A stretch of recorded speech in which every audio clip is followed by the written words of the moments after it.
We're back, CVR World Cup Paris, and you've just seen what leads up to the fireworks of this amazing event, and it's going to be exciting. Hunter on the desk with me here. We're going to give you the most amazing broadcast. You ready to kick this thing off? Man, I am, and I tell you what, I'm still high on adrenaline after that men's race. So no kidding. It was really exciting. I think this is going to be the amazing one. Stick around. Welcome.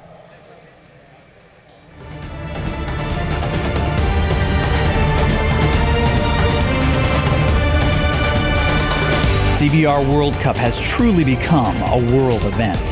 Roanoke, Las Vegas, London, and now Paris have played host to some of the most compelling names in cycling and some of the most dramatic stories. The course is virtual, but the pain and sweat are real. To these athletes, it's anything but a game. 40 racers, 11 countries, 4 continents, all coming together in the real world to race in the virtual. Over 2 days, these amazing athletes come together at the National Velodrome near the grounds of Versailles to test their strength, their strategy, and their stamina. This is CVR Paris.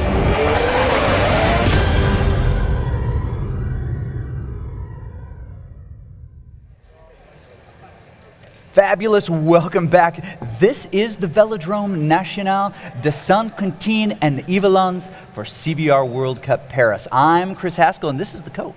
I'm Hunter Allen. Welcome. I am excited to be here, and we have a great day of racing. Oh my gosh, you have no idea what you're in for if you are just tuning in now. But if you've been hanging around, you know that this is the stuff. So lots of cool things happening. You know, and unless you've been around bike racing, and now it's virtual cycling. It's racing on indoor trainers. It's going to be really, really fun to see. This is a great thing to tune into. Get ready. And he mentions virtual cycling, and if you've been watching throughout the day, you already know a little bit more about virtual racing. But if you're new, on the off chance you're just joining us here for the first time, here's what you need to know. Riders are racing in a virtual world. It's not magic, no, it's technology.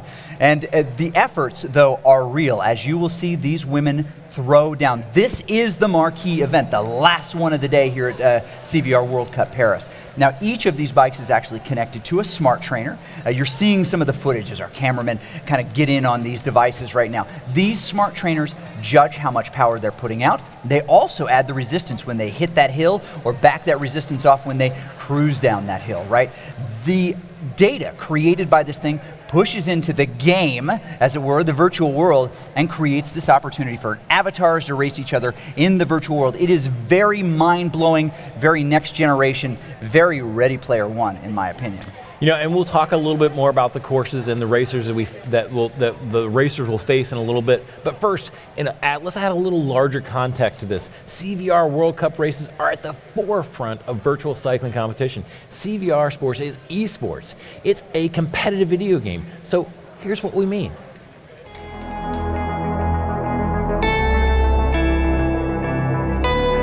Esports. We love to play. Since the 1980s, video games and competitive gameplay have been part of our Western culture. The video arcade, the Atari, Nintendo, PlayStation, even PC gaming are all part of this rich cultural lineage of play. We play ourselves, we watch, we even compete. What makes an esport? Well, any individual or team game that can be played on a level playing field in competition, whether that's live or online. Still alive! Charm's gonna let not swim! Is he gonna be able to walk away? Baker is still running! Oh, damaging! There's another turn! And expression goes down! While there are half a dozen top-tier esports, more than 100 different titles are being played competitively around the world. Esports break all boundaries. They're played by men and women across cultures and can be played on consoles, PCs, and even mobile devices. Esports are truly a world sport. Over the last decade, we've seen interest, broadcasting, and live events eclipse those of their traditional sport counterparts. Esports are a massive draw. We love to watch them live, and we love to watch them stream. For people under 30, video games are the most popular media industry in the world, more popular than television, music, or movies. But competitive video game play is not just something we do, it's something we watch. In 2016, more people watched the League of Legends Championships than the World Series, the NBA Championships, or the Stanley Cup playoffs. That makes the top 3 sporting events in the World Cup, the Super Bowl, and a video game competition. Esports are the sport of the rising generation. Talented players, broadcasters, and managers are filling every level from professional, now to collegiate, high school, and even Pee-wee. To many, esports is the biggest world they've never heard of. But to millennials, it's the future of competition, of broadcasting, and of sport. But not the distant future, the future of today. This is esports.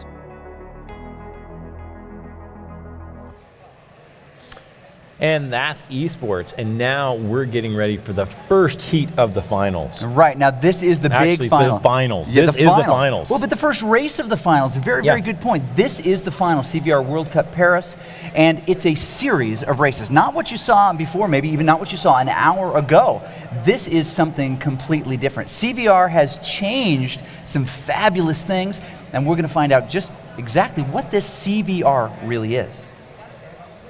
Cyclogent's Virtual Rankings is a ranking system for Zwift racers, built to make racing more fun for all levels of ability. The rankings are based on historical data, as well as new race results, which are uploaded immediately. Racers are divided into divisions, and points are distributed based on the strength of the field in the race. Terms are separated into months, quarters, years, and lifetime. And at the end of each term, racers are able to be promoted to a new division. High-scoring elite racers are also automatically under consideration to participate in a CVR World Cup event.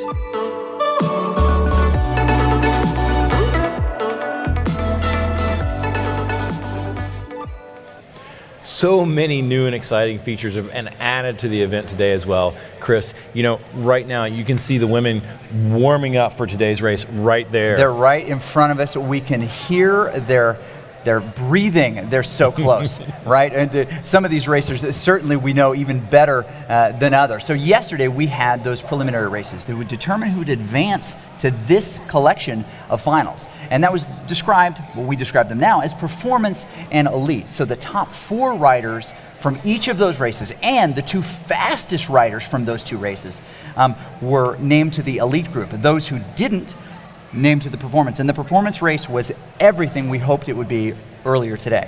Yeah, I mean, all these riders, regardless of their final race, are competing for a growing prize pool. You can add to that prize pool by cheering and watching at CycleView on Cyclogent ranking site. Yes. Check it out. I mean, you can add to this, you can cheer, you can add Yep. $1, $5, $15, whatever you want. And here's what happens. What you do is you decide you're going to cheer. You pitch in a buck, and it actually raises the prize pool, which has been steadily going up over the weekend. It's really exciting stuff to see. And what we want you to do is jump in and just cheer for one of these riders. Who are you going to cheer for? Ione? Maybe it's Marion? Maybe it's Siri? How about Beth or Taya? Those are names that you know really well. Jump in and cheer. But also on this site, you can do some other things. And this is kind of where CVR has kind of pushed the limit here. We see the telemetry. We can see exactly what the gaps are, how hard they're working. How many watts they're putting out. Yes, exactly. Especially relative to the way you get that watts per kilo. We'll look for that big definition of how that really matters here from you in a minute. But you're going to be able to see all of those things, and you can watch any of the riders that you want. You can select the riders to stay focused on. You can connect with us here and follow what's happening in the commentary. Lots of different opportunities. It is a game changer, and it's been really, really cool. Okay, so as we get ready to go here, let's take a look at the course, because this is a really challenging one. We're going to kick off with a hill climb. Now, what's amazing is that the first part of this climb, or stage rather, is pancake flat. No one's going to get dropped on this. But in the big, kind of opening stage, the climb to the castle as it's called, we've got about 8.9 kilometers, right? 5.53 miles with a max grade of 11.1%.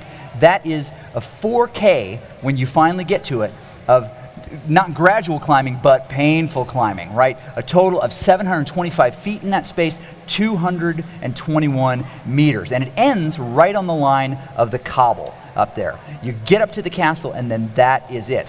Well, that's only the first stage, right? Winner gets points. What happens next? You know, then we're going to do 2 laps of the hilly reverse course. You may know it. You may have done it multiple times. It's 18.4K, maximum grade 11% again. Oof. You know, it's going to be a tough course. It's rolling. There's downhill. There's uphills. There's turns. There's all kinds of excitement that happens in there. And that's going to be perfect for an all-arounder athlete, an all-arounder cyclist to maybe be looking to win that. Some of those in the group. The final stage that we're coming up to, and by the way, the sprint finish on hill and 2, the hilly reverse, is unreal, but that is really cool. And we do have some riders that are perfectly set up for that opportunity, but we're going to see the sprinters at play, as we have in every other race, on the 3 volcano laps clockwise. 14.6K total, almost pancake flat. When you see the profile here in just a second, you're going to notice that it gives you a little bit of bump, but that's 14 meters total per lap. It is pancake flat, in my opinion,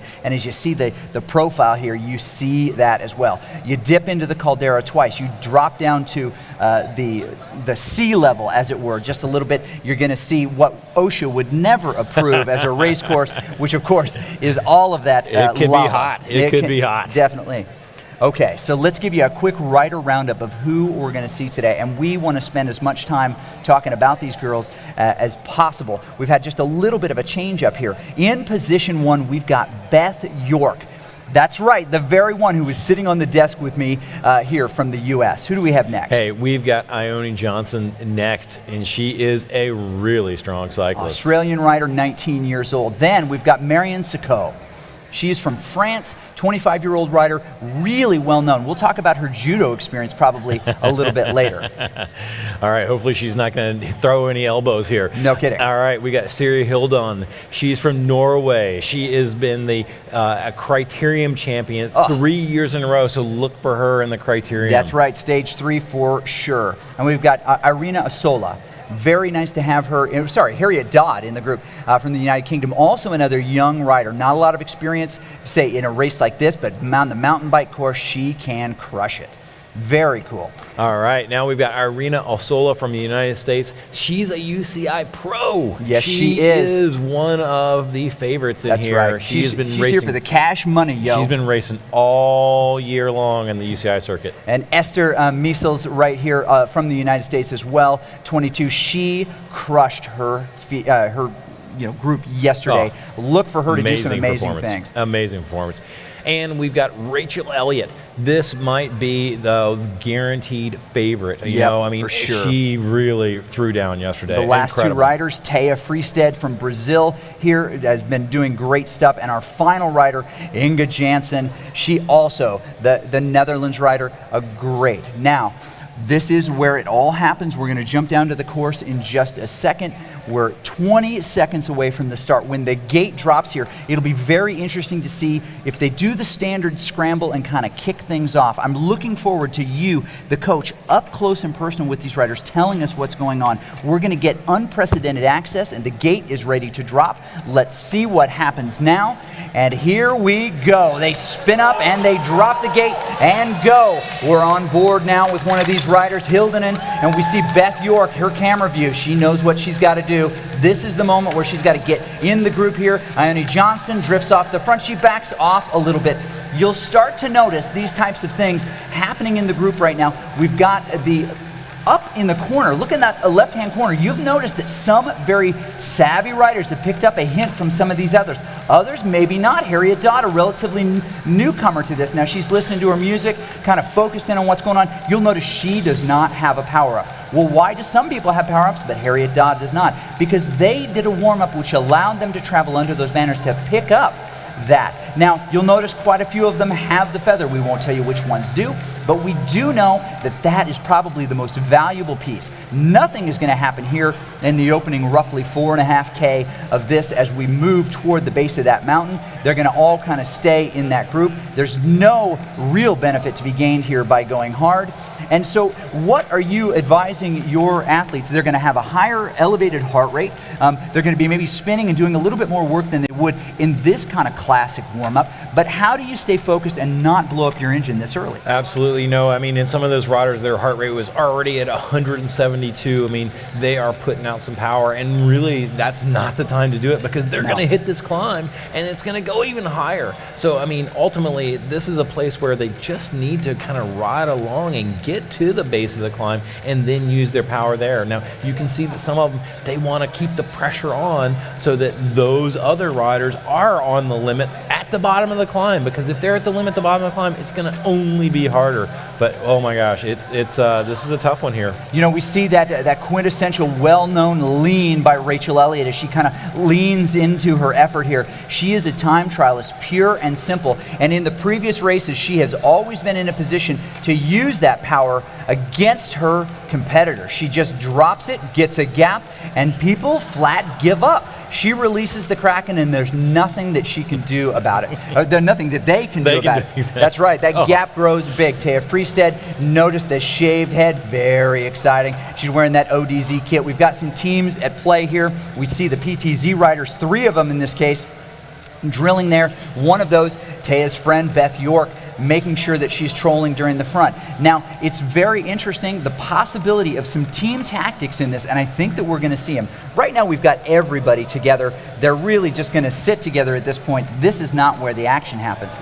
But what will be interesting is you definitely have some climber types in here, as well as some less likely climber types. We won't call them something else, right? The all-arounders and sprinters. All-arounders and sprinters, right? Well, hold on, we can't say all-arounders. That implies something different. We're not saying round. Anyway, let's dodge They're good this at everything. They're good at everything. There you Unlike go. my mother would say, which is, you're good at other things, honey. Now, we've got Esther right there. She is focused and making sure she's connected. This is all part Looking of that pretty kind of relaxed there. really relaxed. And so what's the breathing like? What if you're thinking about the Lamaze of cycling here, what things are you focused on to keep your heart rate as down as low as you can? That's a great thing because they need to be in a rhythm, right? They're telling their body, stay in rhythm. They don't want to get in that panting place where they're out of breathing rhythm because that's too much. So they're just trying to keep their arms relaxed. They're trying to keep their elbows relaxed. They're trying to keep their chest open to bring in as much air as they can to have that rhythm so their heart rate stays low,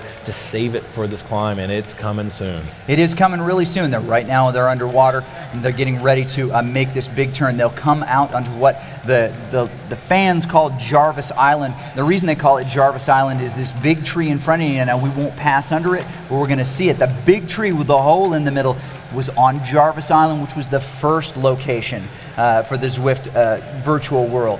The first virtual location. Now, so this Jarvis Island, this little island in here, is a junction between multiple tubes under the ocean. You know, just like you would find in real life, this virtual world can break it. One of the cool things about virtual worlds is really good ones, have a sense of worldness, a little bit of pickup here. They're starting to line out. When you see that geometry in a group of cyclists like this, that means that they're working pretty hard, doesn't it? Absolutely, you know, and one rider is pressing the pace in the front and all the rest of the riders are sitting in. There is a draft in this. There's a virtual draft, and so they're saving energy. The rider in the front is using more, just like they're out riding on the road, and that's something that you can take advantage of, especially riders who've spent enough time in Zwift. They know how to take advantage of that draft. And some of these riders haven't spent a lot of time here, so there may be a little disadvantage for those. So Coach, tell us a little bit, you see some differences in pedaling style here. As they come up this hill, no one wants to get dropped, so there's going to be probably just a little bit of panic so that they stay together. This is not the time to attack. You really can't get any benefit moving from this onto the flat because, you know, the group can pull you back. The group has much more aerodynamic advantage. We see Kim Little in the background there watching these riders. He's over the shoulder of Esther Measles there and trying to get up in the group. She wants to make sure she's right there. We're looking over her shoulder, her avatar. She's wearing that kind of maroonish and orange kit there, very kind of Virginia Tech, if you're going to kind of throw that out. And she's just going to stay in that group. But you see the different pedaling style, Coach, right? You've got people out of the saddle, in the saddle, different kind of cadence structures here. Why would somebody early on in a race like this, when you're warming up, why would you get out of the saddle? Doesn't that diminish your ability to do things later? What's the philosophy? Well, certainly it might, because out of the saddle takes more energy. It makes your upper body use more oxygen, and your heart rate's going to go up as a result of that. So in this period right here, we need to, I would recommend as a coach, hey, stay in the saddle, keep your cadence up, 100 RPM, 90 RPM, whatever is what we call your self-selected cadence. Your self-selected cadence is the cadence that you feel best at. So here we come. Here we're getting closer. No kidding. As we travel under the dead dinosaur here, those would be the bones across the road there. We kick it up and the ride starts proper here. This is a big digger right here, but you're going to come up and over and you're going to see the bridge, and it's going to give you a little bit, but really not much reprieve there. Taya on the rivet there, making sure she stays connected here. Taya also getting a cheer right on the Cyclogent site there, right? The CycleView site, $1 from her competitor in the regular Saturday women's race, Tara Wright from Canada. It's good to see the competitors cheering one another on right here, but we're going to start to see them line out a little bit more. Rachel Elliott has said, I'm ready to go. Who is on the front? No Look at her kidding. Already she is on the front. We hit the bottom of that hill and she took off. I mean, look at her face. She is already suffering. No kidding. She's pushing it. What kind of video game is this? What a terrible idea. And look, if you look at her overall power, she did some kind of very specific warm-up early on. She's got that selected where she can see, or it just sticks around where you can see the amount of effort she's putting out. That's an awful lot of red. What does that red mean? That is heart rate, and her heart rate is pinned to the top right now. Did you see the watts? She's putting out 350, 330, 350 watts. No kidding. I mean, holy cow. And she's backed it off just a hair, but she's got 12 seconds on the rest of the field. Now, they may be gearing up. They may say, you know what, I want a good race here. Irina in that group, Esther, Ione in that group. They may want something different than the other folks in front of them here. They may let Rachel have this moment. She's definitely the power horse. She's going to climb super fast. And they may just want to hang on, but that's a 14-second gap now from Rachel to that chase group. Marion says, I actually want to get off the front a little bit, but those girls, Harriet included, do not let her do so. Dodd really on the tail right there. The British rider right on the tail of Marion, the French rider. Very cool to see. As we look at Harriet, she's digging, also kind of drilling around the front there. Marion Sacco right there on the front, as just described. She comes onto the bridge proper. It eases just a little. When we see a bridge, we normally think flat. This is not a flat bridge. This was created by Beelzebub. It is a terrible, uncomfortable bridge. And as we established before, you see the markers on the side. The markers indicate where I have been dropped on group rides on this. Now, you look at their feet, and you see the cadence spinning around there. Their computers are Alienware Alphas, which we're going to give away here in a little while, right on the floor there. Taya Freestead making sure she is connected to what's going on here. And she is nearby. She slipped a little bit. She's chasing Siri down, but this may not be the performance she's looking for here, but she's got to save things for some other times, doesn't she? Absolutely, because if you give too much right now, you've got two more stages. We've got the road race and the criterium to come. They're still close. You can see there's a nice group right here. They're still pretty close. It's not going to be the end of the world if they're just a little bit behind, but at the same time, it's also that carrot dangling in front of them that they're trying to, they know that they can catch up, but does it make sense to catch up? It's much better sometimes to be in the group, save a little bit of energy, let the others pace at the front. So it's a tough call right now. No kidding. We're starting to settle in. Now, the interesting is Marion is not really dipping back further. Rachel doing her work at the front of this, making sure that she gets the result that she wants. And it's the power that we would expect from her. But there's still a lot to be determined in this. Many more cheers coming out. Oliver for Rachel Elliott saying, great job. Lee Harvey also cheering on the site for Gavin Arbor from earlier today. Drew, I'm going to guess this is for, Ione Johnson. I thought it was going to be for Taya, but I'm sure that'll come up. And of course, my favorite lyricist and poet, Anonymous gives a little money very to popular Jess, today. To York as well, and Christina Willis. So we're going to send Coach down there right now so we can find out what's going on, maybe offer a mic up to some of these ladies. Maybe they won't like to receive it, but we'd love to get just your sense of what's happening in this, whether people are making strategic decisions or whether they're just getting flat dropped. All right, well, I'll see you in a few seconds, in a few minutes. I'll get some feedback from them, see if I can talk to them a little bit and just get the feeling of what's happening. So I'll see you in a few minutes. Okay, awesome. We just concluded the men's race, and it was unbelievable. It was so cool. Ian Bibby coming out with the win here. Earlier today, we had a different kind of thing with our friend Carrie Conabear, actually taking all 3 of the women's performance bracket. But this is the women's elite. This is the top of the top of the top. And we are seeing clear separation. Now, this is a tough place to start. We know that from what we've seen before. We've got Rachel, Marion, Harriet, Irina, and Ione right there at the top. If you don't know those names, you might know Elliott, Sacco, Maisels, Osola, Dodd, right? Those are the folks at the front of this race. Now, there is a little battle shaping up here between Beth and Taya. Siri right in between them. Less than 15 seconds divide Beth and Taya, who have ridden together and raced together many times. They're smart, they're savvy, they've raced many times. They may be hanging on just a little bit longer. We're going to jump down to Coach there, who's in position to tell us just a little bit more what's going on the course. Hey, I'm down here with Harriet, and she is really giving her effort here, Esther. You know, and she's with a group. I don't want to spend too much time because she's got to stay focused. But her heart rate right now, Chris, is 191. Her wattage, she's putting out 230 watts. So she is really digging in. We got only 2 kilometers to go. All right, Esther, you can do it. Thank you. All right, that's about all we can get. We'll go and grab somebody else here, but it's getting close to the finish, and she's right there. We see Coach behind, everything happening behind here on the track of the National Velodrome.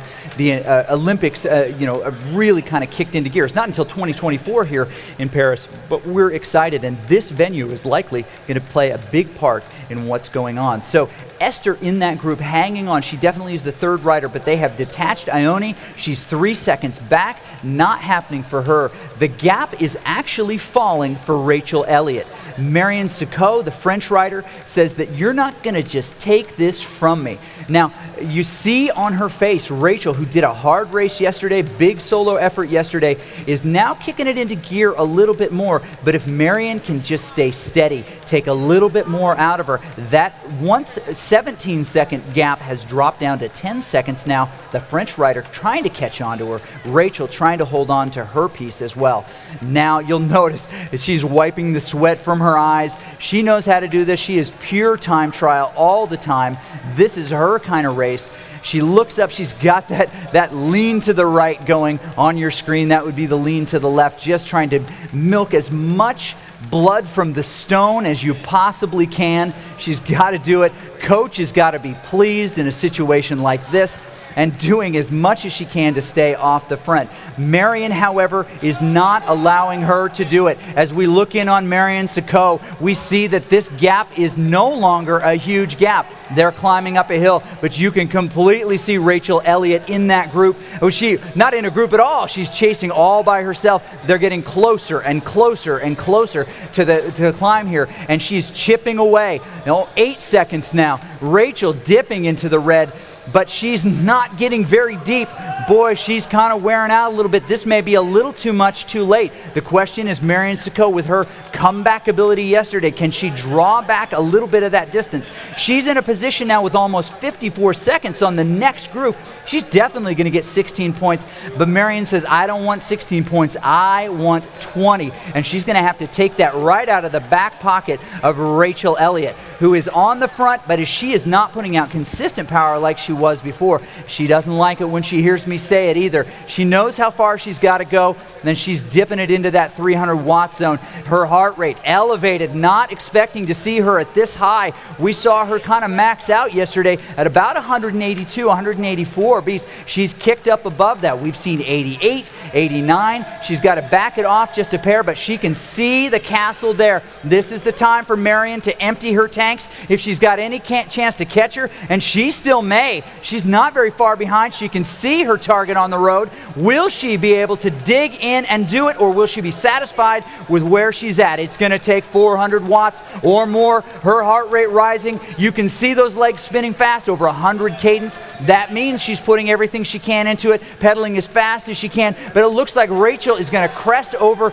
and see those cobbles before anyone else. She's going to come across first, and that is going to happen right here. Rachel is going to take the first stage despite being pulled back by Marion Sicot, the French rider, bringing it back to about 7-8 seconds. Marion will cross under any second, and then we've got the big group. In about 15 to 20 seconds, Coach, what are you seeing before this next big group sprints? You know what? I'll keep it here for just a minute. We'll give it to you in just a second. Harriet is on the front of this group. Esther tries to take it away from her. We've got 3 riders right there. Harriet finding herself being passed. She's got a little bug on her wheel. Don't let her pass you. Blow her off your wheel. You need almost a tailpipe or one of those breakfast burritos. Ooh, big dig coming around. Ione really digging into the red there. Gonna come. You know what? Harriet wants to be able to hang on to her. They're passing somebody else on this. We'll see who that is in just a second. Looks like it might be Irina, the American rider, and now there's some big gaps happening right there. There's some excitement in the velodrome, a little bit of everywhere. We see that big gap. Ione on the front, and Ione is about to come across. He's cheering her on. Esther is probably going to come in behind her. Ione gets 2 seconds on this group, but there may still be a push by Harriet. Will she do it? It doesn't look like it, but there can't be more than a half a second separating Esther and Harriet, with Irina just backing it off just a little bit. She wants to finish strong, get a good time. But now, next to Vomit, we've got Ione, and right next to that vomiting position, we've got our coach. I'm going to stick a microphone interface and ask her how she feels. All right, here we are with Ione. Ione, that was a huge effort. How are you doing? Are you okay? Yeah. Her heart rate is still 175. That's about all you can get out when your heart rate's 175. What a big push there at the end. You know, she was really digging deep and big numbers. So you got to recover here for the next one. Are you going to be all right? Yeah, I think so. All right, keep hydrated. These athletes, they've got to hydrate. They've got to eat food. They've got to give nutrition, gels, bananas, whatever it is, because they've got time. This is not just a 15-minute race. This is going to go for an hour and a half, so they need to keep their energy levels up. It's going to be a tough one, Chris. Going on here right now. So as our remaining riders finish this up, the pieces are in place right now. We know where we're at. Rachel Elliott with the big finish. She pulls away, but she doesn't get away without a chase. Marion Sicot comes in second, grabs 16 points to Rachel's 20. Ione Johnson comes in third place, grabs 13 points, and secures a great spot for her in this race. And we're excited to see what she's going to come up with for the rest of the race as well. Then we've got Esther Maisels from the U.S. with 11 points rounding out that top 4. At 9, Harriet Dodd, Irina with 7, Beth York with 6. That's good points. You want to hang on to those. That's going to help change the money that you get in this case. Also, you've got Siri Hildenen, who falls back a little bit further than I think a lot of folks thought she would. The Norwegian rider, Thea Friested, with not her best climb. She's going to look to redeem herself a little bit later. Inga Jansen rounds out that top field. Still gets a point, still has the potential to do stuff. Now, this pays out pretty well. We're going to come up just a few minutes to this second group, and I'm hoping we can get just a little bit. I would love to know from Coach. We've got a couple of these riders just in the mix here. Harriet is relatively new to this.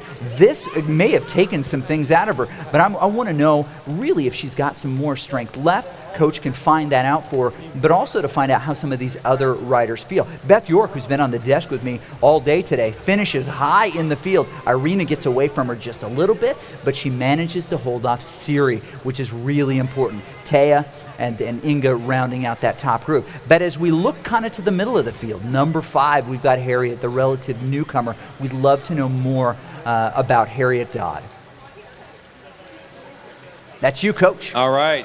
I am with Beth, and Beth has been on the desk with you, Chris, all day long, making the call. How does she have the energy for the race now? Beth, how are you doing? Oh, I'm feeling it. A lot of fatigue, not necessarily from riding, but from just the grind of it's a lot of work talking in front of people. Even though I have the gift for gab, some long days, but it's nice to come in here and sort of decompress actually and disconnect from that, because I missed a number of rides this week, so I was like, so I'm getting my wiggles out. All right, getting rid of some of that stress, All right, that's it. Well, what's your strategy for this next race? Hang on. See what I've got. I was surprised that both in the race yesterday, Taya and Siri were dropping me on those climbs, and I knew I wasn't going to be at the front of a hill climb, so kind of right in the middle is kind of what I hoped for. But then again, those ladies are strong ladies, so their strategy might have been to hang on to some of the other stuff. So lots of fun. Who knows what's going to happen? I just have to do my best race. All right, good luck. We're glad you're racing. Go for it. All right, back to you, Chris. Thanks, Coach. Coach Hunter Allen down there on the course with our own Beth, and she was flat heroic on this. We're getting close to the next race. That was stage 1, and here's how it stacks out again. Rachel Elliott in first place with 20, Marion Sicot with 16, Ione Johnson from Australia in third. We have an international podium at this point, but we are not done by any stretch. This is going to be another race. Now, Hilly Reverse, and it's going to come straight out of the gates, and we're going to get a little bit of an undulating climb. You could really get yourself in trouble in this case. They're going to have to watch Rachel Elliott. They cannot let her have the day here. Somebody is going to have to steal a stage from her, despite how strong she looks. Now, what we would expect to see is riders start to take bigger risks, and you can do that with a 3-race event like this, where you've got 3 different stages, and that is something that we hope to see. That's the excitement that's potential. We saw that in the previous races. We saw that in the previous race with Quentin Lefay. We saw that in that. Now, a couple things that you want to know about these other pieces. We noticed that when they get to the second stage, a different group of riders comes to the front. So Coach is going to tell us just a little bit more. He's then next to Anton, right next to him. Let's find out what's going on. We just have a few minutes left before we go to the second stage. And I'm here with Anton. Anton is going to speak a little bit in French to our French rider, and she's going to speak a little bit in French and tell us about how her race went. Avec Marion Sicot, deuxième de cette première étape. Ça va pour l'instant, Marion. Pas trop d'efforts, et il y a encore les 2 étapes là qui vont se suivre dans quelques instants. Ça va pour l'instant? Oui, c'était quand même assez éprouvant. Donc après, moi je fais du cyclisme sur route, donc je pense que j'ai de l'endurance, donc ça va peut-être me favoriser pour les 2 prochaines manches. Allez, bon courage, Marion. Moins d'1 minute avant le départ de la deuxième étape. On reviendra tout à l'heure. Marion qui a terminé deuxième de la première étape, c'était il y a quelques instants. All right, there you have it. Well, back to you. We're almost ready to race. Go for it. Excellent. And for those of you who took middle school French, you know exactly what she said. Middle school French is an important one. Okay, so we're getting ready to drop into the pen for this race. 30 seconds to start. This is where it's going to get exciting. I think, as we've seen in other races, the race is now, and it's raining. It's raining in the virtual world for this hilly road reverse. Very exciting to see as we come into this section. Now, when the gate drops here in just a second, only 17 seconds away at this point, we're probably going to see what we've seen many times before, that surge. But the great thing about an event like this is that once that initial panic of not getting left behind subsides, we see a different kind of just calm and more strategic, and that's what we like. And the gate drops, lots of cheering in the room here. They all get rolling, no one left on the live. And we've got Rachel Elliott really digging, but she's not on the front of this race. See if she can find. Now, she's always been very successful with that 1 hour power, but the way I see it, she's worked up about 22 minutes of that 1 hour power. Let's see what she's capable of doing. She may not be able to handle it as long as she has in the past, and some of the more strategic work. See, Rachel likes the front. She doesn't want to be strategic. That's her strategy. She just drills it on the front and she moves around. She breaks the will of those around her. She's a necromancer in many ways. We'll explain what that is a little bit later. But she is just as evil on that push as you could possibly be. She just drills it on the front and makes everyone else around her suffer. Esther making sure that she's in that group. And we've got this nice collection of riders. Now, they don't want to be dropped on this. They want to be able to stick around because this is not the challenging section. It comes a little bit later, doesn't Absolutely, you know, and that's the difference here. Rachel is perfect, like you said, in this steady state effort right at FTP, being able to sustain a really high number for a long period of time. But the question is, can she handle being in a peloton of riders where there's this surges, this on and off nature, which may not be to her strength? When riders attack and then they go and they recover and then they attack and go again, that's going to be what we need to see. Can she handle that? Yes, and she sees and comes around again. These surges are all, she digs hard here. She did this in London too. This was her spot. Man, it's early. She wants to get away and ride her race and not have to dictate or be dictated to by other riders, and they would be smart to get on her wheel. In fact, there's somebody looking around saying, if I can just catch her coattails, I can ride all the way to the finish and get all the points that I want. This is the strategic move. These riders are not going to want to let her get away. It's too early. Coming right over the top, we've got Marion Sicot, and she puts a little bit into her, trying to get a little bit of a gap. Rachel responds a hair. Rachel has to drop a power-up, specifically her draft boost, right, so that she doesn't get lost behind. That is something we would not expect to see. That means that she is human, allegedly. We can't prove that for sure, but we think that there is a good chance. We'll see if you nick her arm, if you see motor oil and other types of pneumatic fluid. Exactly. Is she a robot inside? Is she a fembot? What is going on with Rachel Elliott? We think that she might be human, and Marion proves it. And here you go. Here's exactly what I was talking about. She just tried to ride away from them all, and she couldn't, right? They came back up to her, and now she's going to have to deal with this on and off nature of cycling, right?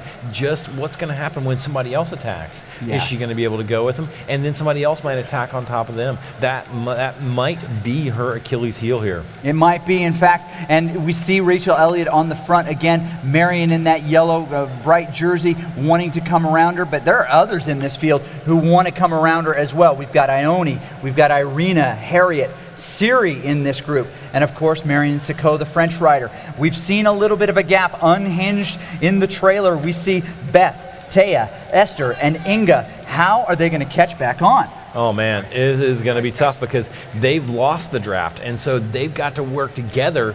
If they don't work together right now and start to close this up, it is going to be nearly impossible because, as you know, a peloton of riders, they can go faster than a few riders by themselves, and this is a strong, strong group. No kidding. And right there at the front, a lot of these riders just lean over to Rachel and say, not so fast, Bubba. You're not getting away from us now. We are going to make sure that you are with us. This is not the time either. They're about to hit a big descent here. Strategically, they can't really get an advantage for the power that they put out because everybody can get a big top speed. And maybe you're going 57 kilometers an hour and you pass somebody who's going 55. That's a lot of power for very few kilometers per hour over the other one. You can't get a big gap. They surge around, maybe coming through this sprint section, maybe somebody wants that green jersey. Very possible. Wow, we see Irina out of the saddle right now in her Mazda pink and blue here in the stadium, and she is doing very, very well. This is more her stage than that mountain climbing stage where she had to struggle. Now, she's a strong, tall, muscular rider. And big watts there, Chris. Big watts. And she's got to be able to also take her kilos and mix that in. That watts per kilo is a big deal, and it costs you if you're a big, strong rider on the mountain, but it benefits you when you're on a more of a flat course or where the climbing isn't so protracted. Now, here's the big question as we kind of come up to this. We know historically the time to attack on this is when you hit Hanks, you come in that big section. Rachel has backed off a little bit. She hasn't tried to ride away because this group is not allowing her to ride away. We should also mention that if you're watching on CycleView, you've noticed that Beth, Taya, Harriet, that group has come back. Inga Jansen also in that group. They are all back together. Grupo Compacto coming around through Sprint Town on the cobbles, about to come out past the waterfall, and their slow slog up to Hanks. That's the spot, isn't it, where we see the most fireworks? Absolutely, and this is a VO2 max effort. It is above their threshold, and it is going to be a challenge because they have to go over their threshold. They're going to be panting. This is the place where their breathing rhythm gets out of rhythm. And the thing is, how long can the rider hold on? That's always the question. Can they do it for 3 minutes? Can they do it for a little bit longer? They're going to be hurting. Their legs are on fire here. Yes, they are. And what you got to think about here in the back of your mind, Chris, is Rachel's going to go again. You know she is. Can the other women hang on with her? And if they can't, can they keep her close enough they can catch her on the next hill? That's a great question. You know what I think that they've learned about Rachel Elliott? She definitely has high sustained power, but she does not have the same kind of explosive sprint burst that will get you away from a group like this. In the past, she's been against competitors who could not match or did not want to match the gap. And they were thinking maybe about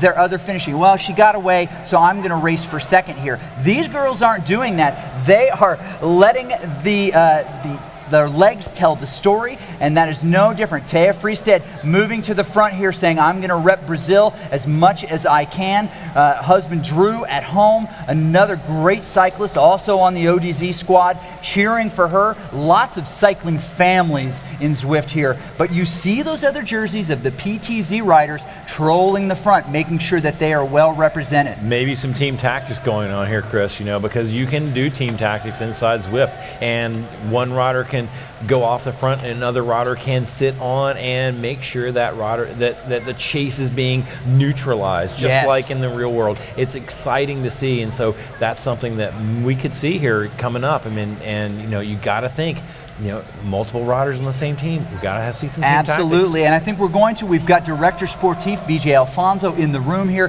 He's walking the line, cheering his riders.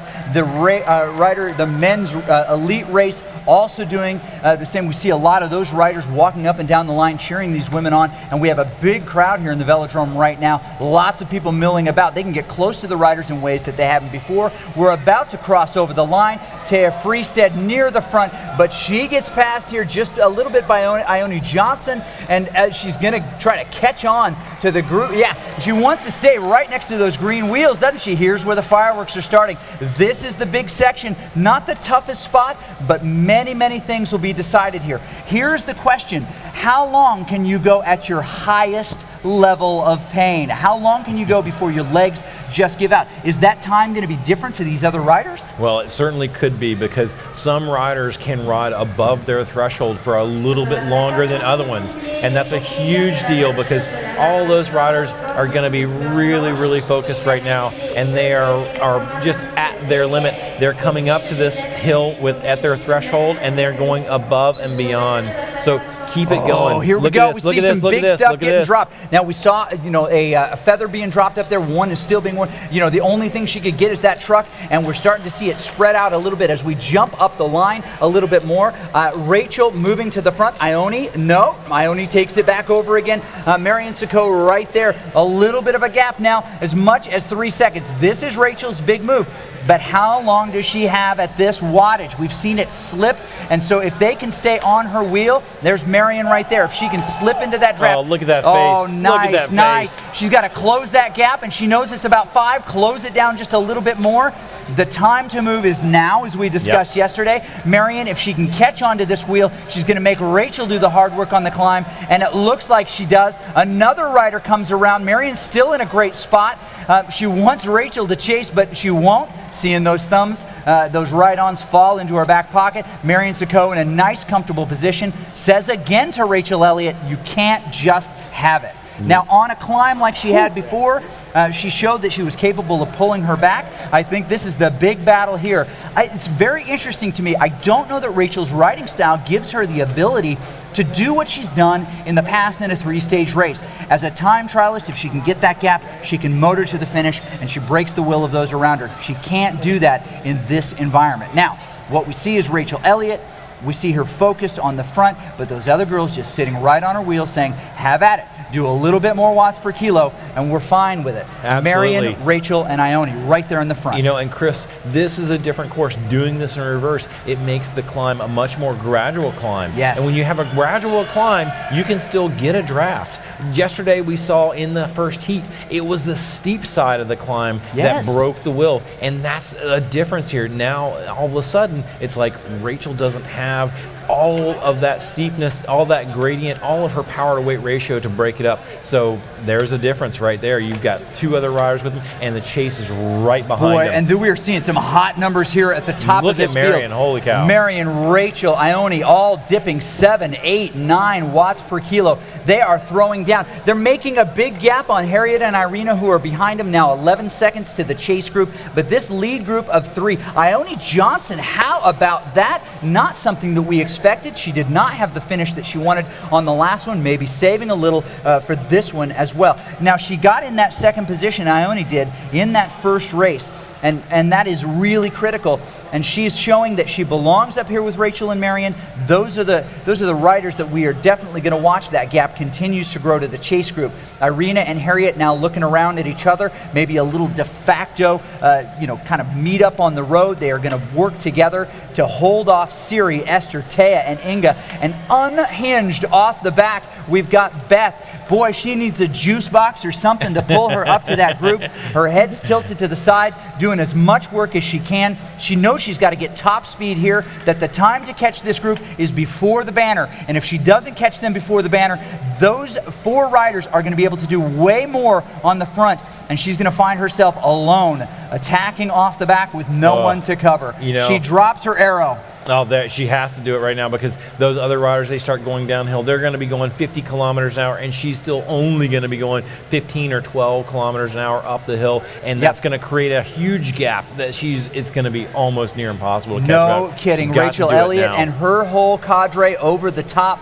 They're going to descend a little bit here. There's no chance to get away. There's a little bit of a reprieve. They're going to spin their legs out. No doubt that Rachel Elliott is going to head back into the ammo room and start loading up her magazine so she can fire more shots through the rest of this race. Well, and if she doesn't go to the front right now, if Rachel doesn't go to the front and push that pace, Irina and Harriet are going to catch back on. And all of a sudden, there's a group right there. That's true. That's true. They're only 6 seconds back. They've got a nice group, 17 seconds back to that chase group. They're all descending now, and we're seeing that gap drop. When Irina and Harriet hit that flat, they're going to need to really put in a big effort, hope that they can put in a bigger effort than Ione and Marion and Rachel, and actually close that gap. And I think they can do it. That will be the really interesting character of this part of the race. Now, as we gear up for this second lap, they're coming around the bridge. They're going to take a sweeping left-hander here. We're starting to see some of the tools that they have collected in their belt, which we won't say here, but if you're watching at home, you're watching on CycloView, you can see the power-ups that they are collecting. This is one of the cool characteristics of this game. Now, you can also see who got flat nothing in this group, which means that somehow in that they got points. They got fake points, which didn't give them anything. And in the pressure luck kind of, strategy there is big bucks, no whammies, no whammies. That is a whammy. That is nothing. You've got nothing to use to close a gap. You've got nothing to use to launch an attack. No little benefits. And the riders around you do have those. And that makes them more dangerous than you. So, and that's the beautiful thing about this virtual game, right? I mean, in the real world, what do you get? You get somebody to push you up the hill. That's right. Here, you got a feather, right? Or you've got a draft, or you've got an arrow helmet. Yes. Right? That's the same kind of thing. It's a little advantage, and you can use it, and it has to be done strategically, used at the right time. Do you want to use it at the sprint? Do you want to use it up the hill? Do you want to use it going down the hill? Yes. Where do you use these things? Critical thing. Chris, I think I'm going to go down and go check out and talk to a few of these riders now. Okay, awesome. We'll get you in there. We see the confetti fly as we come under. We've got this big lead group. Harriet and Irina are putting in hard power, trying to get back to this group. It's a now or never thing. Beth York managed to get herself back in that group. A heroic effort. She did it before the top. We didn't see her do it, but we know she did it. There are some big-time kudos and awards. Coaches, please. She gets a juice box. Welcome back to the group. It's just like youth soccer. Maybe she joins that group and one of the moms gives her some orange slices, right, and that juice box to make her feel good. Now, that group is bonding together here. It's only 11 seconds back. Harriet and Irina. Oh, Marion with a big push on the front, making sure that she gets up the road just a little bit. So following Marion, we can see some interesting things happening in that original trio. Marion Sacco up the road.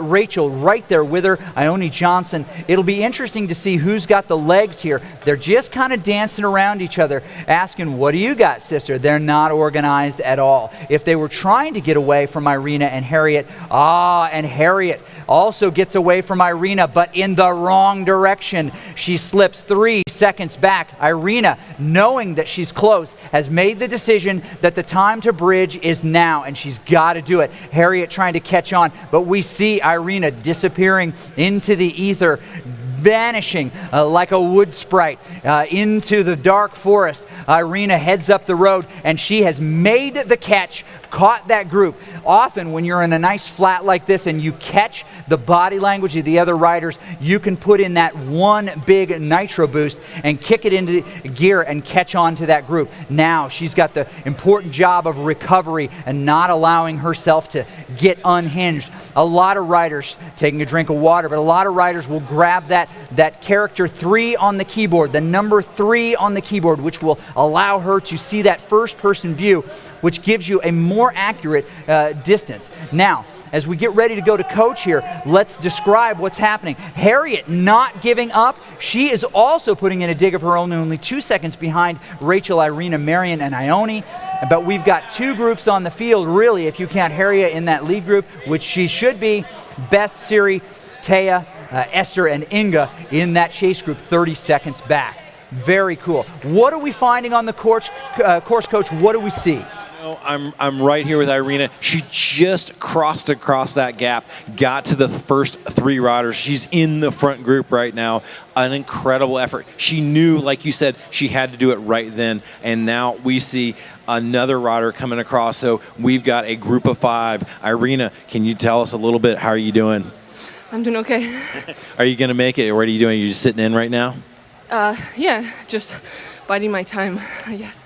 All right. She's got to bide her time. She's got to make it. We got another climb, right? She's going to make it over top of that, and then we've got to finish. She's a strong rider. She can do it. So she is definitely a threat to Rachel overall.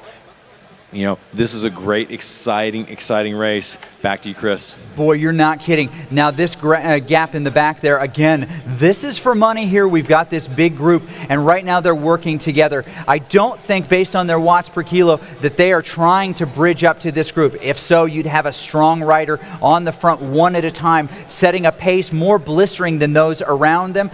Marion and Ione doing the big work. Rachel drifts to the front of her group, but we see the field split into 2 races. We've got the lead race and we've got the chase race. And although they are 5 strong in each of these groups right now, we can pretty much guarantee that the doors are going to blow off on this second lap. They're cresting the top of this rolling section right here, known as the S's. They're getting ready to come down into Sprint Town. This is the shorter sprint piece right here. They're going to come down this hill, they're going to cross that bridge, and they're going to sprint to that sprint banner. In the best of circumstances, it might only be 15 seconds. In the worst of circumstances, it might be 20. But it's a pretty quick section. No one's going to get away right here. This is not the time to get an attack because everybody's speed is so high. But we should point out, and I'll be interested to see if Coach can glean any information from one of these PTZ riders. It appears that they are working together in this group, in this lead group. We've come through Sprint Town here. You've got folks on the PTZ team. Taya sees her friend right there as they're coming through Sprint Town. Sorry, we've got those 3 PTZ riders in the chase group. We've got kind of a group of city-states right here. We've got no affiliation, no country, no king or queen in this case. We are coming through Sprint Town, past the fountain, under the big arch, into what will probably be the deciding factor of this race on the second lap. We'll go to Coach right now to find out how things are shaping up. Hey, I'm over here with Harriet Dodd. She is looking great here in her yellow jersey with her yellow ribbons through her hair. She is kicking butt. She's in the lead group. She made it across. How you doing, Harriet? Yeah, good, thank you. Just trying to stay with the wheels of the lead group. All right, she is on those wheels. She's ready to go. You know, it's a big, big effort. There's still that big climb, as you know. You feel like you have a good climb in you. One more uphill. The last stage took it out of me quite a lot, but we'll see. All right. All right, there you have it. She knows she needs to save a little bit of energy, but she knows she might have another one in her. So back to you, Chris. Boy, she did. She had to use a little of that fuel, to come across that gap. She and Irina found herself in a spot of bother, as it's often said by many commentators, far more experienced than myself. I'm not a real commentator. Just thought I'd let you in on that little secret. I stayed at a Best Western last night, and I'm feeling pretty darn good. So, Harriet and Irina managed to bridge that gap. Irina in the pink when you see her face. Rachel with that painful lean. I have seen her drop down a little bit. We've unhinged. She has broken her heart rate monitor. That means that she has more heart than anybody else. It's sending out electrical signals, and it blew the thing up. She's definitely working, no doubt. I believe that her list is 15 degrees to port right now. I think she'll stay afloat, but she's definitely taking on water. Marion and Ione are giving it to her one at a time, over the top, and forcing Rachel to do something she hasn't done before. And that something is to race with these other racers. Her MO is to launch off the front like a torpedo and then just motor until she detonates into the side of another ship. And if you're asking, are we going with a nautical theme? We are right now. Let's see how I can do this. Harriet doesn't want to have an anchor. Definitely she wants to stay connected, moored, if you will, to the rest of that group. She's a tug in tow, wants to stay with that group, and I think that they're going to do it. Now, as we come up to this critical spot, you see that smile across Harriet's face. She's just pleased to be in this group. She's got to commit, as these other riders do, to the next 2 minutes of pain. When they hit Hanks here, it's going to really kick up. Rachel's going to empty her tank and see what she's got, and we know what she can do. Harriet drifts to the front and says, I think I'll take this, ladies. I'll show you how it's done. Out of the saddle in real life. Coming up, they're going to have to chase. Maybe they just don't worry about the little thing, the new girl on the block. But Irina does. She says, I want to go with you. Sweat pouring off her face. That is work. Don't tell me this is a video game. This is real work in a virtual world. She manages to pull back her compatriot Harriet, and then we see Rachel tag on. But uncharacteristically, Rachel doesn't blow by. Rachel sits in, sits on, and ramps up. She is using what she's got. We see the feather drop. We see another feather drop. Here's where the fireworks are going down, people. Blowing off the front. Unbelievable as she's digging up the road here. We've got Ione Johnson trying to deliver the fatal blow. More drop. Rachel Elliott off the back. Can you believe it? Now we're seeing these big gaps develop. Rachel cannot respond. She is maxed out. All she had was a draft boost. That is not the one you want. These women are going away. The question is, can they stay off the front? Coming around, Osula right there. She is almost there, almost there. Now Ione Johnson's got to grab that wheel. She had a heroic effort off the front. Irina comes around her too. Grab that wheel, girl. Don't let it get away from you. Grab that wheel and stay on. Boy, this is an exciting race. It is really, really happening here. They're going to come together. We've got 3 riders building this effort together. The gaps continue to grow. Rachel Elliott 5 seconds behind. Harriet hanging on 3 seconds behind her. Rachel trying to do as much as she can, but these 3 riders are strong.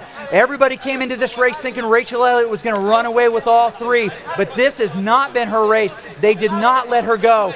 Marion Sacco on the front now. Irina once behind, off the back, bridges back up heroically to catch these riders and catches the move when she needs to. She held in her pocket in perfect reserve that amazing power up and was able to deliver it right when she needed it.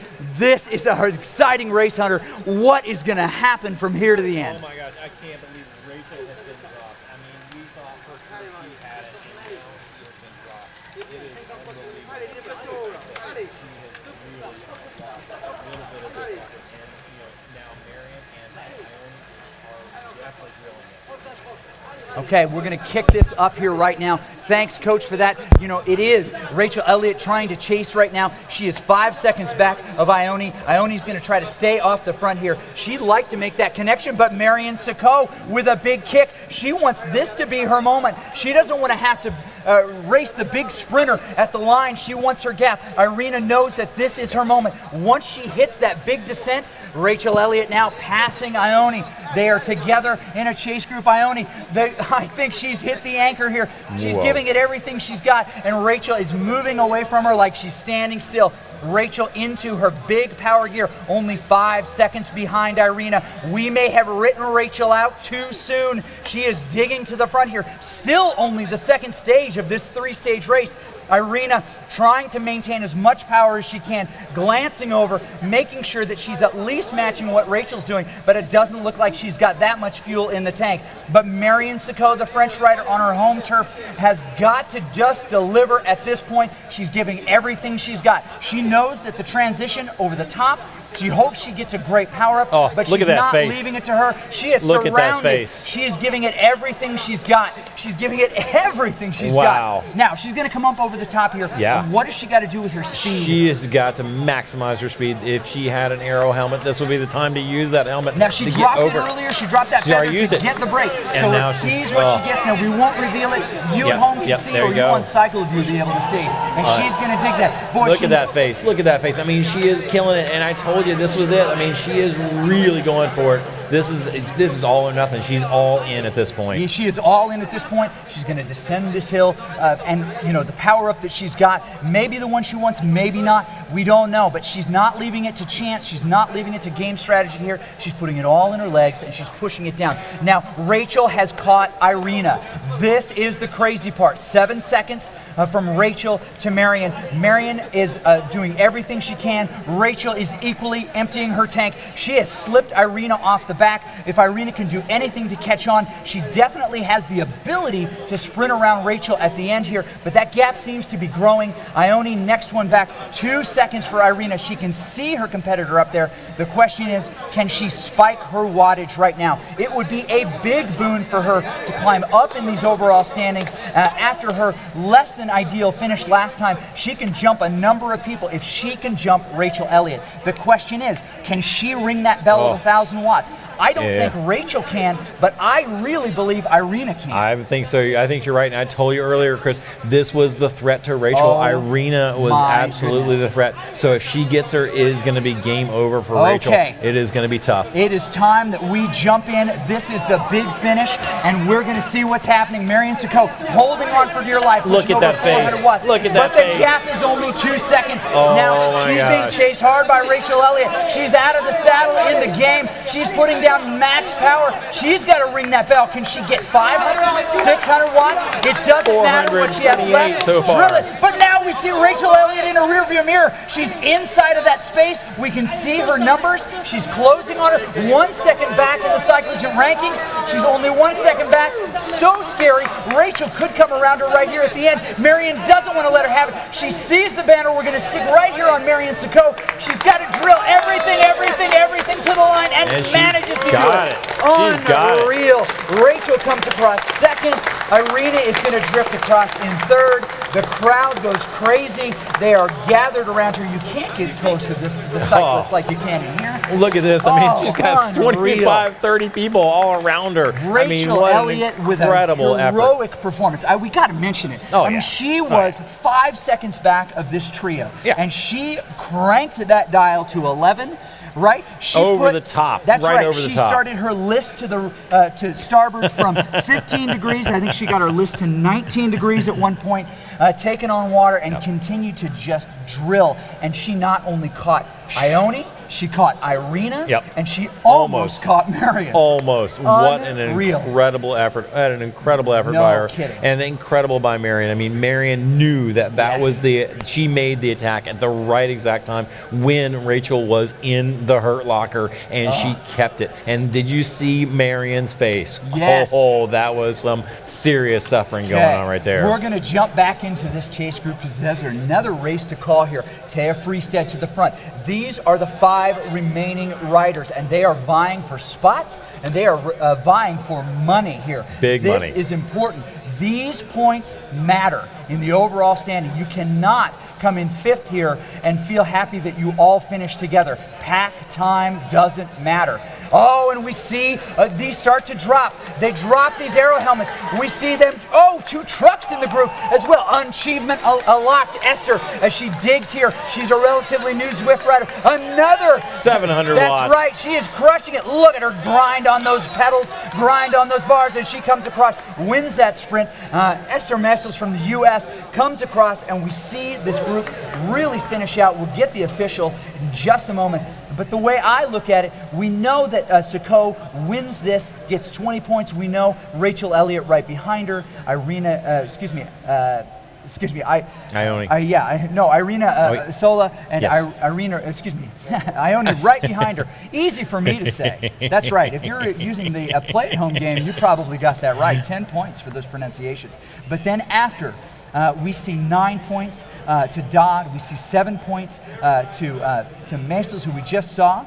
We saw 6 points to Jansen, who really jumped ahead in the group here, got a better position than she wanted. But Beth York manages to pip Siri and managed to get in front of her compatriot, Taya Freestead. Now, Taya did I'm surprised.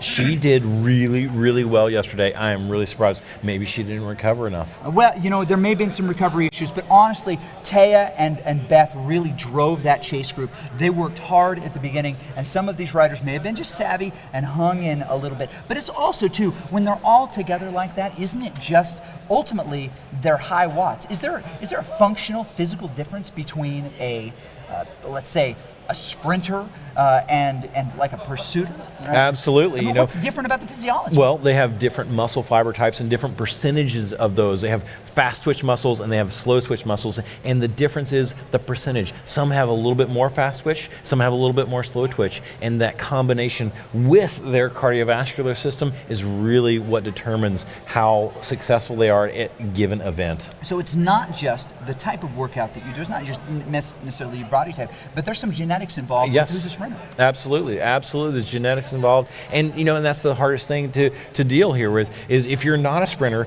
you still have to train it. You still have to do a little bit, of that training to see if you can get that sprint to work it. It's hard to improve your sprint, but you can always kind of improve your FTP, that functional threshold power where you ride right at the limit, and that's what Rachel Elliott has. She has that incredibly high functional threshold power. Yes, and today, in the second race, we saw exactly that fact that she couldn't just drive it and let all of the riders just die and get dropped off of there. They caught back up. That's the nature of a road race. It's up and down. You've got the peloton right there. It's not just who's got the best watts per kilogram. And worth pointing out, this is functionally different than any other kind of standard Zwift race that you pick up, where it's all or nothing at the beginning. It separates. There's very little action that happens. These groups stayed together. They're so evenly balanced here at CVR World here in Paris. And as the camera is cast down the line, I see our cameraman really kind of showing us the global scale. You see all of these fans milling about. You see the riders getting a quick recovery, some water. They're taking in some food with just a couple of minutes before the start. What do you got to squeeze in here? What's the magic? Man, they have got to absolutely get some nutrition in them. This is the last stage. They've got to be doing gels. I saw somebody eating a half a banana. I saw another person do an electrolyte drink. I mean, now is the time. They're resting a little bit. They're just letting their legs soften up. I saw some of them massaging some of their quads there, just trying to get some suppleness back into the muscles to get ready for this. That is a good word. Ladies and gentlemen, the word of the day is supple. Right, you may use that whenever you like. That's right. Yesterday's word of the day was reciprocity. All right, there so you go. as we get ready to go, there'll be no reciprocity between these riders. You cannot exchange value for value here. In fact, they're going to close down the market, and maybe it's too soon, but some kind of Brexit from one another. They're going to leave this union, and they're going to put it all on the line. Rachel Elliott has the most to lose in here because she no longer is in the lead of the points, right? She is now dead even with Marion Siko. Yeah. They both have 36 points apiece. So whoever comes out on top will be the winner of this one. Now this is a crit race. This favors a Marion Sacco versus a Rachel Elliott. And so she won't be able to ride away. There are only a couple of spots on this course where you can make a real difference, aren't there? Absolutely so. And I mean, there's that little tiny hill, which is really just a pimple. It's not very much at all. You just pop over that thing, and all these riders are going to just... Did you catch that, folks? Did you catch that at home? That was beautiful. That's what that was.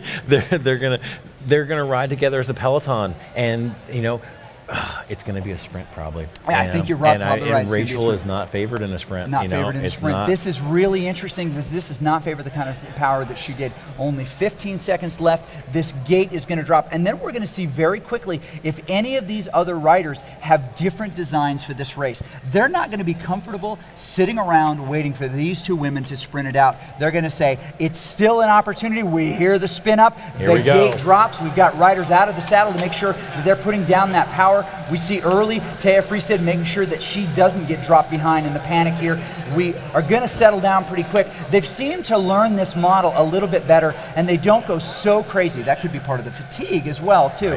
But they just want to stay connected. They don't want that gate drop to turn into something that it shouldn't be, which is a separation off the back, unless you find yourself yapping a little bit here. And Esther did. Esther finds herself off the back. How dangerous is this early in this last race? She's got to get right up there, right in the group right away, because they are rolling. I mean, they are rolling, and she's coming right back on. Okay, so that's good. great. Absolutely, that's what she's got to be, because you do not want to be out of the group here and drop in the beginning, because otherwise it is going to be painful. And every single rider needs to be marking Rachel. I mean, it might be 9 against 1 here. It's going to be a challenge. She is definitely going to be challenged. Yes, she is. Now, Esther in this group, you know, she is sitting pretty high in the points right now.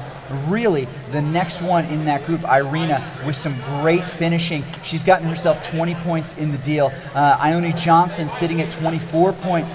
They are still within striking distance if they can get away, and some of these other riders can swamp the others. Mathematically, there are probably still 5 or 6 riders capable of taking home the top prize here. I think the favorites still are Marion Sacco and Rachel Elliott.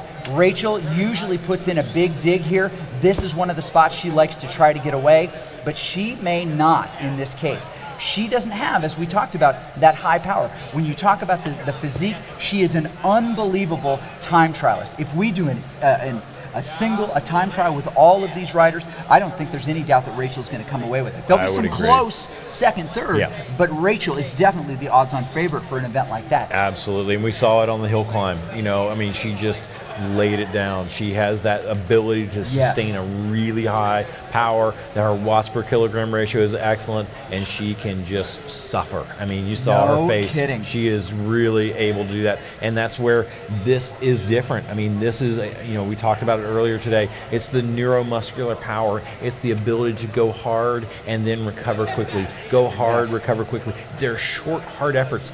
5 seconds. 10 seconds, 3 seconds, 15 seconds, and then you recover and you get a little bit of a break. It's difficult to see, but you know, they're changing their cadence, they're changing their speed, and they got to stay in the group. And that is a different thing. And the genetics and the training that you do is different than you do for just pure climbing or pure time trialing. So here we can see that Irina might be the one to really watch. But yeah, you know, a lot of ladies here, they've got a great chance on this third stage. Yes, I think Rachel surprised Irina with how much power she was able to put down at the end there. I think a lot of us thought Irina is super sprinter there, and that is definitely within her skill set. She's got that arrow in her quiver. She can do that, but she was not going to be denied. That's the one thing about Rachel that's so interesting. So you mentioned that ability to suffer. Rachel has that ability to suffer. A lot of people don't know about that.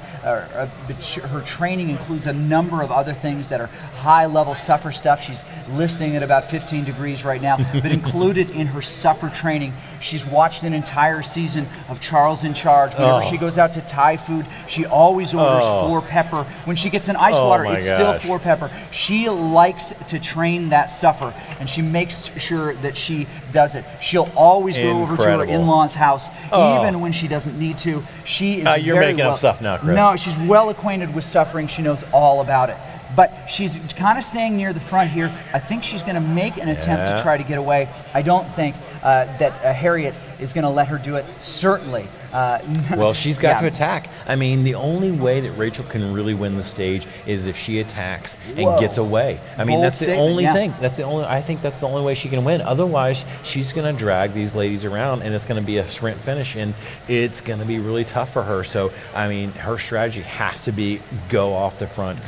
And just try and do the best that she can do, and maybe multiple attacks. And that's where, you know, I think that's what we need to see right here. I think you're right. Now, 2 race favorites, Beth and Taya, find themselves at the back of that group. When the fireworks happen, they don't want to be at the back of that group as they continue to do their savvy racing thing. They know that this is a good course for them based on their abilities and that they have the opportunity for a higher and higher finish. They definitely want to move up that group, make sure that they're near the front but not on it, patrolling the front of the race. It is that front third that makes such a big difference. We've got a little bit of a push off the front here. Is that Irina out in front? Hard to see at this point. We've got one rider off the front. No, it looks like Inga Jansen, who says, this is kind of my territory, ladies. Let me do the thing that I do. Maybe trying to sneak away here a little bit, doing a little magic trick on the course, trying to create a little magic, but they're not going to have it. They're not going to let her go, right?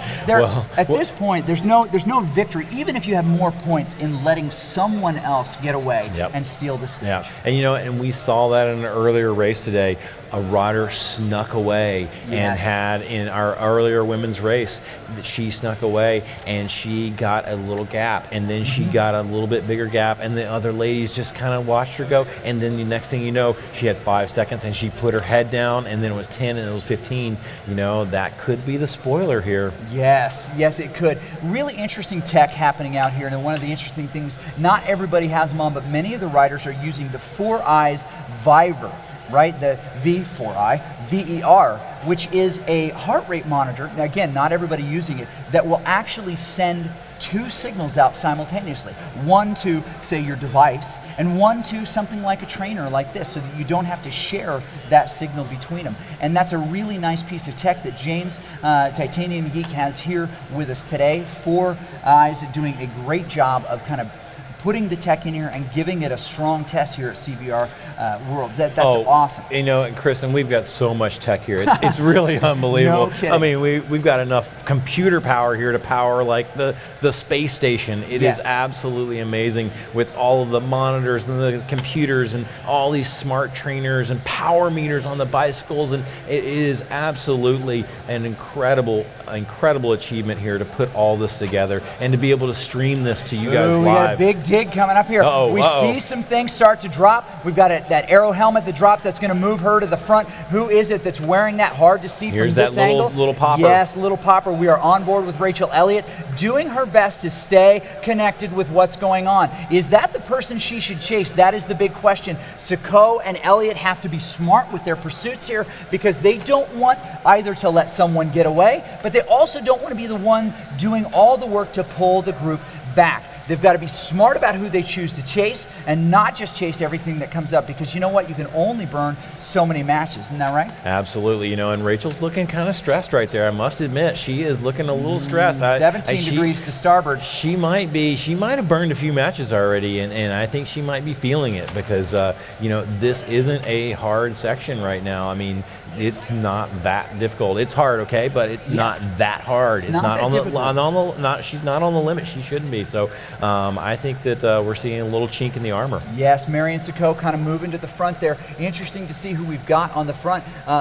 Rachel also kind of drifting near and around that front, making sure that she kind of creates what's happening. That actually does in fact look like Rachel, but Marion's not going to let her go. She's wearing that orange jersey which says, by the way, ladies, I had the fastest lap on the reverse hilly, and I'm going to wear that proudly. It's in game for her. She'll keep it for an hour or until someone else takes the best time, which I don't think is going to happen. Not going to happen today. No. Is there somebody else stronger than these women out on the course today? Probably not. So she catches on to Rachel Elliott. You see the ODZ riders right there in her. That is Taya, by the way, with no hair. We love that kit on her. Driving a little bit further up the road. Now, Rachel Elliott kind of drilling it there, not far off the back. We see Rachel Elliott and those stripes coming down her back on Taya Freestad's camera, sitting in that third position, that numeral 3 on the keyboard, which gives you that first-person view. They're coming around here on the flat. They're going to pass by the tunnel that they launched onto this course with. Now we're coming around for the second full lap of 3 on this course. We have a gap out front. What is happening there? There's that gap. I think that's going to be one of our riders off the front here. Who is that? Hard to see. Not Ione Johnson. Definitely not Ione Johnson. Although it shows that in the standings here. Interesting to see. Trying to figure that out. No, it appears still to be Rachel Elliott kind of sticking around on the front there. Okay, so we do have the group here. As you look around, you see those PTZ riders. I'll be very interested to see if you can glean a little bit of strategy from them. But if you're a PTZ rider and you want a result on this, who are you picking for your sprinter, and who is going to soften up the field with attacks to allow that sprinter to have the most left? Oh my gosh, that is a really tough call, because all 3 of these ladies could do very, very well. And I think that the biggest thing that they need to do is they need to start launching attacks right now. If they don't soften up Rachel, it is going to be tough. And you know, we saw her earlier, she was suffering a little bit, and I think that she's burned some matches, and they need to start softening her up, because if they can get enough attacks and get one rider up the road, that PTZ team could really take it all. It's interesting. Yeah, it's very. They have the opportunity to do exactly that. The PTZ team really kind of hovering there near and around the front. You know what? They could play North Korea in this situation. They could line up some missiles and launch, but no clue what's going to happen here. Everybody else would have to, in that circumstance, move their ships into place and say, not so fast, not so fast, Kim Jong-il. So what we want here is the ability for these riders to get off the front. That's the thing that's going to animate this race a little bit. The tension is building. You know what? You can turn on your best Hans Zimmer soundtrack, maybe The Rock, maybe The Last Samurai, very good soundtracks to listen to the rest of this race. I'd recommend track 6 on both, by the way. As we look at this big view, so many thumbs up possible to give there. That is a best lap for those riders as they come around, an opportunity. You'll notice, though, right there in the mix, you've got a double jersey. That is somebody who is wearing that double jersey, earned them both, and is currently the holder of both, sticking off to the side there. We also have our sprint leader with that green jersey off to the side as well, who we are following. And of course, well, no, that's Rachel Elliott that we're following, and that jersey behind. But they're all still together. They're going to come out of the caldera here into the beautiful light of day. Watopia is a beautiful place. You should vacation there sometime. Hey, you know, maybe I'll win a vacation there. It would be nice to do. What do you think? Now 2 laps down, into the second lap, coming around to getting ready to start that 3rd lap. What are we going to expect to see in strategy from these riders? Oh, well, I mean, I'm really hoping for some attacks here, because I think that they've got to absolutely do it. I mean, they have got to push it. They've got to start attacking. They've got to start animating this race, because otherwise they're just cruising around. It's going to be a peloton. It's going to be a sprint finish, and that doesn't bode well for Rachel. It doesn't bode well for a couple of these other riders. And if I was Rachel right now, I think I'd throw down some attacks, because she's got to win. She's got to push it. She's trying. It's going to be close. If she gets 8th or 9th in this race, it's going to be bad for the overall. So Inga in the 10th position. As we look down the line, we see Inga in the 10th position, and sticking out of her shoulder right there appears to be a fork, which would indicate maybe she's done in this case. A PTZ rider as well, not able to help her teammates, but she finds herself 40 seconds off the back. Now, she's a very strong rider, but she's smart to sit up here and not blow out a muscle. There are many more races this year. She's learned a ton in this race. 42 seconds back now, Inga Jansen. And it's going to be one of those big finishes here. Many PTZ riders still in there, trolling the sidelines, of course, is BJ Alfonso, the director sportif of PTZ. They're very proud of their women's team. As we come up here, we can expect to see, there's one right now, starting to see those pieces drop. Is this the opportunity for Rachel Elliott, or is she trying to see if she can muster a little bit of a sprint at the end? I don't know that it's within her capability to do it. I would expect sometime very soon here, before we ring that bell for the final lap, for Marion to see what she's got left in it. I don't expect that we're going to see all 9 riders vying for that position at the end, I think we're going to see some things break apart. The fireworks are yet to come. Yeah. So if you're trolling the line, and I know you're going to, what are some of the things that you're looking for in these riders? What are some tells? Well, you know, there is absolutely some tells because their faces, they get wrinkles in their faces, right? It's like they are stressed. You can see their face when they're stressed. You can see what their body language is doing. Are their shoulders moving up and down? Are their hips rocking? You know, how much are they having to put into this effort and pedal? Are they getting up and out of the saddle? Maybe not. You know, some of them, they look almost as fresh as they did when they first started this race. Other ones, oh, look at this. Here's Siri. She's looking like she's stressed a little bit. You know, this is tough for her to stay in there. She's rocking back and forth. She's definitely, you know, putting out some efforts here. And of course, we're always looking at their metrics. What's their heart rate doing? You know, how many watts they're doing? How's their cadence? All those things, you know. And there we see Rachel. Oh yeah, she's gritting her teeth. She is. There's no doubt. You know, we made her the subject of so many comments here, but she is without a doubt smiling as she is known to do. She is happy to be in a good race here. She's proud to be among these women, and she is kind of dictating what they do at this point because she is the threat here. Now, Harriet, you know, is up there in that group as well. Esther also in that group, trolling the front.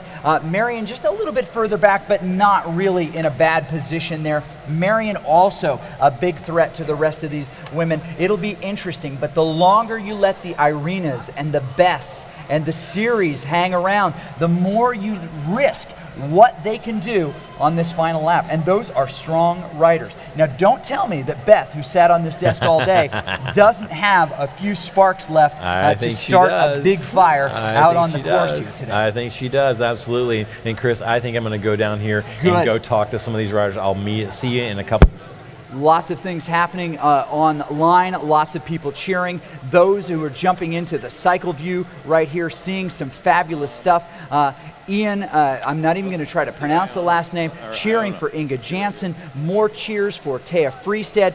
The money now over $45,500. People continue to cheer. We're seeing these names. Again, Anonymous doing a great job cheering for Taya Freestead. Anonymous, again, my favorite poet. Anonymous also cheering heavily at this time for, again, Taya Freestead.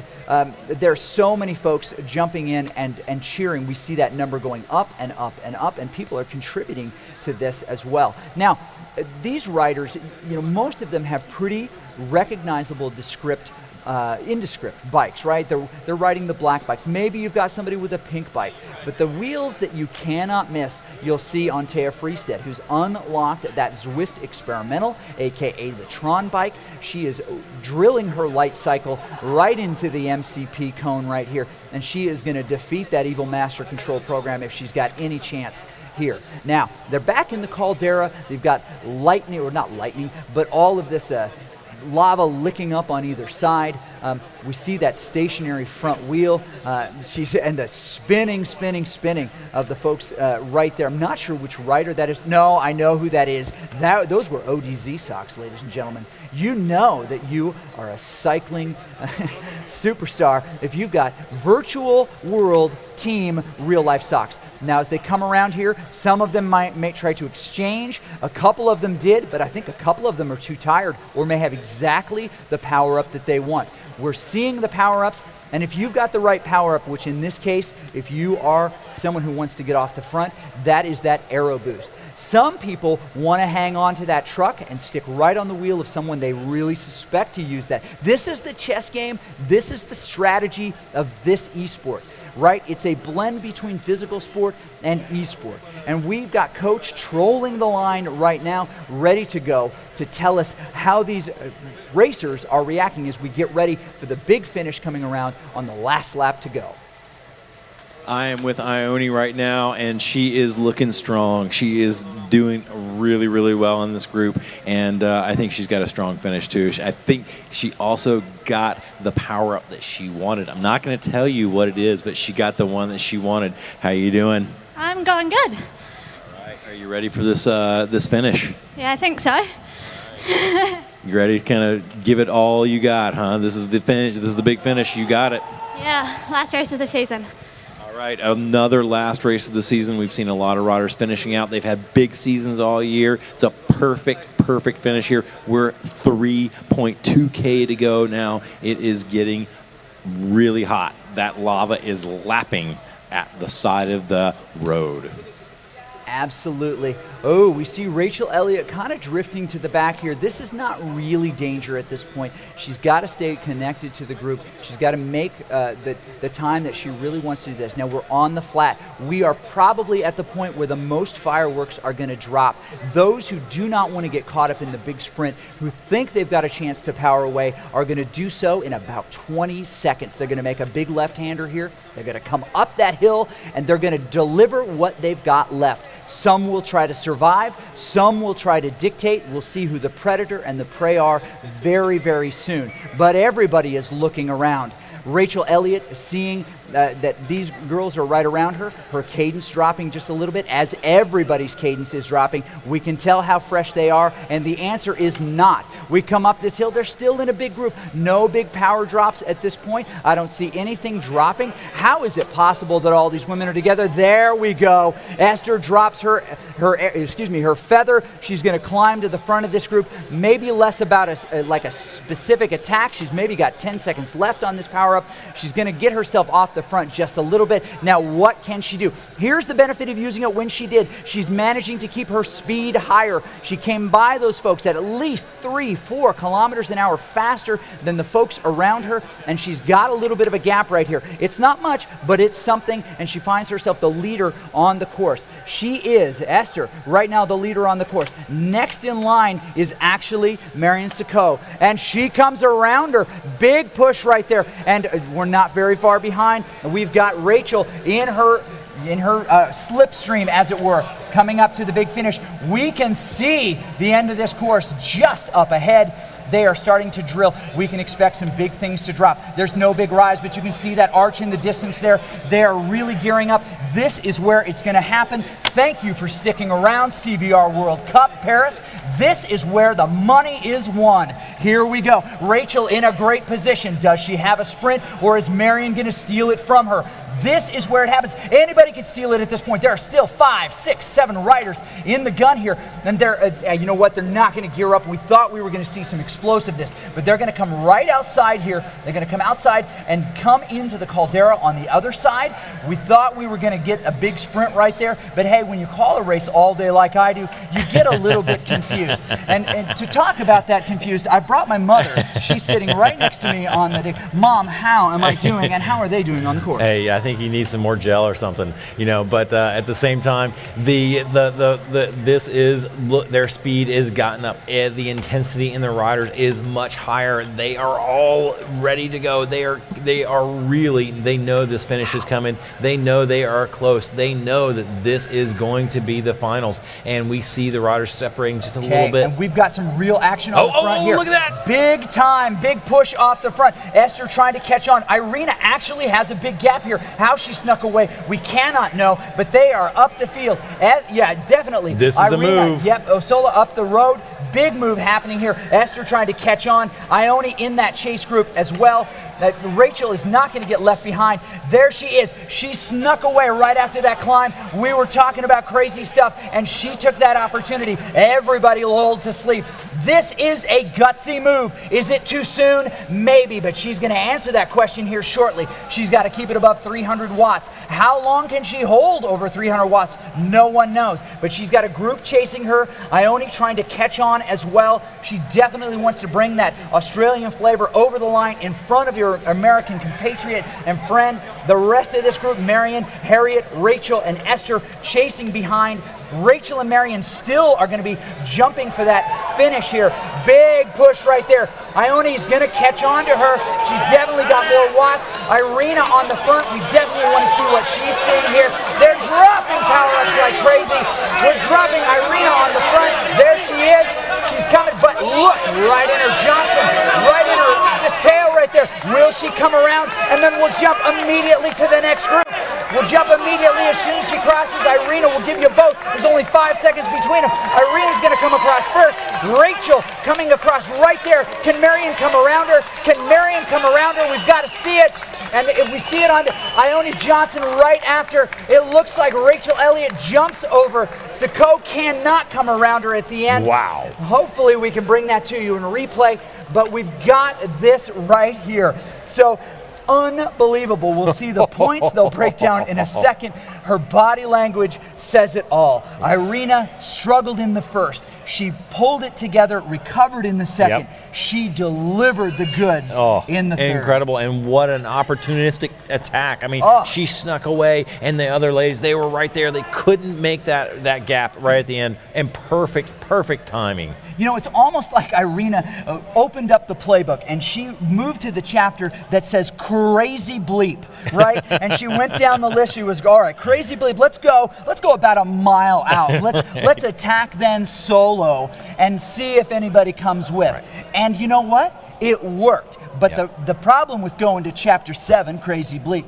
is that you've got to make sure that you deliver on that promise. And she did. And you know, we talked about at the beginning of the race. She's got big watts, right? Yes, She's got that big power. She was able to hold it, and that was exactly what she did. And she had to do it. She put it down, and she put it down early, and she kept it all the way to the line. Yes, she did. Unbelievable. Rachel Elliott lost in this mire of all of these riders coming across, and I think we've got almost everybody in the finish right now. Almost everybody in the finish. Inga's still on course. I think maybe, we've got her still on course. We'll give her time in just a second. This is unofficial at this point. We're not reporting this. We'll get this from the officials in just a moment. But it looks to me like Rachel comes around at the end. We've got a little bit of disparity on the site, but we'll get all the official here in just a second. Right? Asola, Johnson, and Elliott. Is that the order? Excellent. And who we've got in fourth? That would be Sako. Okay, Sako comes in fourth. And we know the way the points work out, they were dead even coming into this. That likely, and the way I'm looking at it right now, gives Rachel Elliott 49 points, unofficial.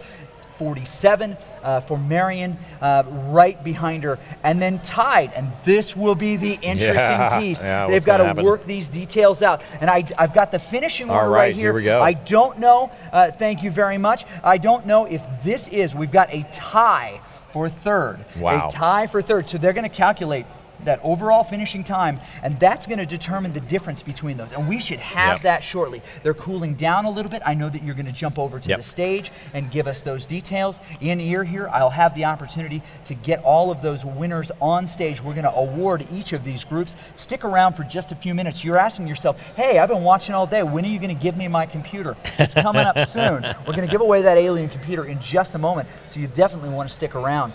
And the praise continues to come in. Twitter, it blowed up, right? We broke Twitter. We might be breaking the internet with this. We've definitely broken the internet several times during this broadcast.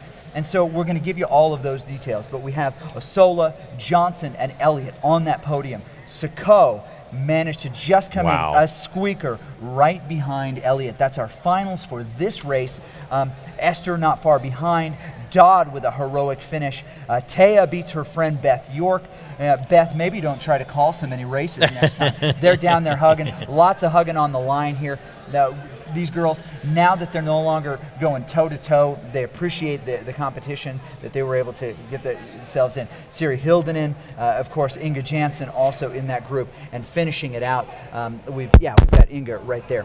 So I'm going to go down here and talk to a few of these ladies. Awesome. So as we look down on the track here real quick, we see lots of happiness, right? Happiness that we're finished here. And we're going to gear this up. That's what's so nice to see. You see these riders talking to each other and making sure that they thank each other right there. Irina talking to Steve Tweedy, who raced a little bit ago. There's BJ Alfonso, the director sportif, and she got his students, players out here. Inga's still on course, doing a nice finish, just spinning it out. Maybe actually she jumped in a workout there with a little bit of extra time that she had. Wow, Harriet Dodd doing an amazing job. Amazing job. So Rachel is on course right now still with Coach, and really good things happening, right? So So as we kind of get ready to conclude this, we're going to jump down to Coach in just a second. He's got Rachel here, who, again, unofficial, our winner overall. She managed to edge just by 2 points, rather, Marion Sicot, the French rider, to be able to take this top spot today. So we'll go down to the coach and find out what was the strategy on this. It looks like she proved us wrong. Rachel Elliott heard us say, well, you're not a sprinter, which is, again, code for I'm going to show you that I'm a sprinter. Coach, what's up? Well, I'm down here with Rachel and our overall winner, and she did really, really well. What an exciting race. Rachel, tell us about that final third stage. How'd it go? I've never had to ride a race like that in my life. I'm used to time trialing. I'm used to holding a consistent power from the start. So having to back off to sort of what I call club run pace wasn't at all comfortable. I got an aero power up pretty early. So I made the decision to keep that and use it 500 metres from the end, stay at the back of the pack and attack when people weren't expecting. I saw Ian Bibby do it in the men's race earlier, and I thought, well, if he can do it, so can I. So that was my main tactic. I know my minute power is pretty good, so that was my strategy, and it paid off today. But all credit to the other girls. They're really, really strong, and it's really, really good to do a proper race like that. So well done to everyone else. And I mean, we saw you. I mean, you took off on that climb in the first stage, and then dominated that. The second stage, those ladies kept up with you. You tried an attack, and they got right back to you. So all of a sudden, you realized there was this group dynamic. Was it 9 against 1? How did you feel out there? How was that? I mean, I knew yesterday I did win my heat by quite a long way, but I had a feeling that people like Marion were hedging a bit and they weren't going flat out. And I know Marion's an incredibly strong, good rider, so she was my main fear today. And certainly when I was going up the climb, I got the gap, but it wasn't increasing. So I burnt all my matches on that first race, and the second race I was absolutely exhausted. I really didn't want to start, but so I stayed with the group. I made a couple of attacks early on. They didn't work like they have before. Marion was always on my wheel, so I just held back. And when everyone else got featherweight power-ups on the final climb and I hadn't got one, I got dropped. So I put in all I could to try and catch them, but almost caught Marion on the line, but not quite. So I knew I had to do everything I could in the last race, and it certainly wasn't my ideal way of racing, but it was really good fun actually, and a really good way to race. So. That's great, and that consistency, Chris, that's really what counted here in this 3 stages. You know, she was first in the first race in the hill climb, second in the second race, and then at the very end got 4th. That's what got her the points to bring her up to the first overall. Just like a normal outdoor race, you've got to have that consistency. So congratulations, way to go. You did an outstanding effort. Good job. Thank you very much, and thank you to everyone, to the CVR team. It's been an absolutely fantastic experience, and it's been great to race with some really, really strong women today. So well done to everyone. All right. Thank you. We're glad to see this. I'm going to throw it back to you, Chris, and then I'm going to head over here and talk to our stage winner as well. We'll get Antoine, and we'll get a little bit more for you. Okay, I know that we're gearing up. We're starting to put people on the stage. We're going to go to those right now. Well, we're going to go to those awards here in just a second. As we kind of wrap this up, we put a little bit of a bow on it. Let's talk about what happened there at the very end. I know you want me to tell you you won the computer. Hold on, folks. Thank you for watching. But if you're connected on social media, we would love to know some of the things that you really liked about this event. So many things added to this compared to the London CVR. And those things are really critical for us to kind of know. The cycle view, the cycle fantasy, we'll check in on that maybe if we've got time before the end here. The 3-stage race, the 2 days, so many things added. It's almost like it jumped up such a notch we don't even recognize it. Maybe it was kind of Apple computer, Steve Jobs' iPhone surprise, kind of that kind of thing. Or maybe iPad, maybe not. Maybe we're talking apples and oranges here, but certainly innovation in this form of esport where we meet real sport and we meet digital sport. Games in computer. Obviously, you saw the pain on their faces. These world-class athletes are everything. We see pros in this group. We see world champions in this group. Really cool stuff. So jump out, let us know. Do you like this? Do you like it, that this occurs in Zwift? Then throw that @GoZwift on there so that we can track it, or the @CVR. Jump in there, give us a thought, let us know what you think. Also, as we gear up for this big finish, we've got Hunter preparing to head to that stage here. We're going to give away some awards, and we're going to do that in just a second. We saw this big flurry of a finish, and what was awesome about this, as the third stage, we saw just this unbelievable, just, you know, kind of swirling mass of riders. Honestly, it was a sharknado, ladies and gentlemen. We saw sharks and bikes and chainsaws. It was crazy. And who emerged from the top, the survivor? We didn't know until they crossed the line. In this case, in this race, it was Irina. And she managed to drive it, and she jumped, again, that page from Crazy Talk right there. She jumps out in front, make sure that she gets to the front, and managed to stay away. Ione Johnson chases, comes in across. Rachel Elliott takes that third spot, Siko that fourth spot, and that really determines our overall winner. Now, in a moment, we're going to see Irina and Ione, rather, that's going to be tricky to say. We're going to see which of them with tied points comes across first, and I think we'll have that shortly in a moment. I think everybody wants to know. But you can, right now on the CVR page, and I'm doing it myself here, you can dial in, you can double check and see what that prize pool looks at. Well over $45,500, and we're seeing, and they are cascading. There's so many live cheers going crazy right now, but you can view that prize pool and you can see we're going to see over $3,000 awarded to the winner of this three-stage race right here, and $1,000 less for that second place, which I think we're pretty sure who that is.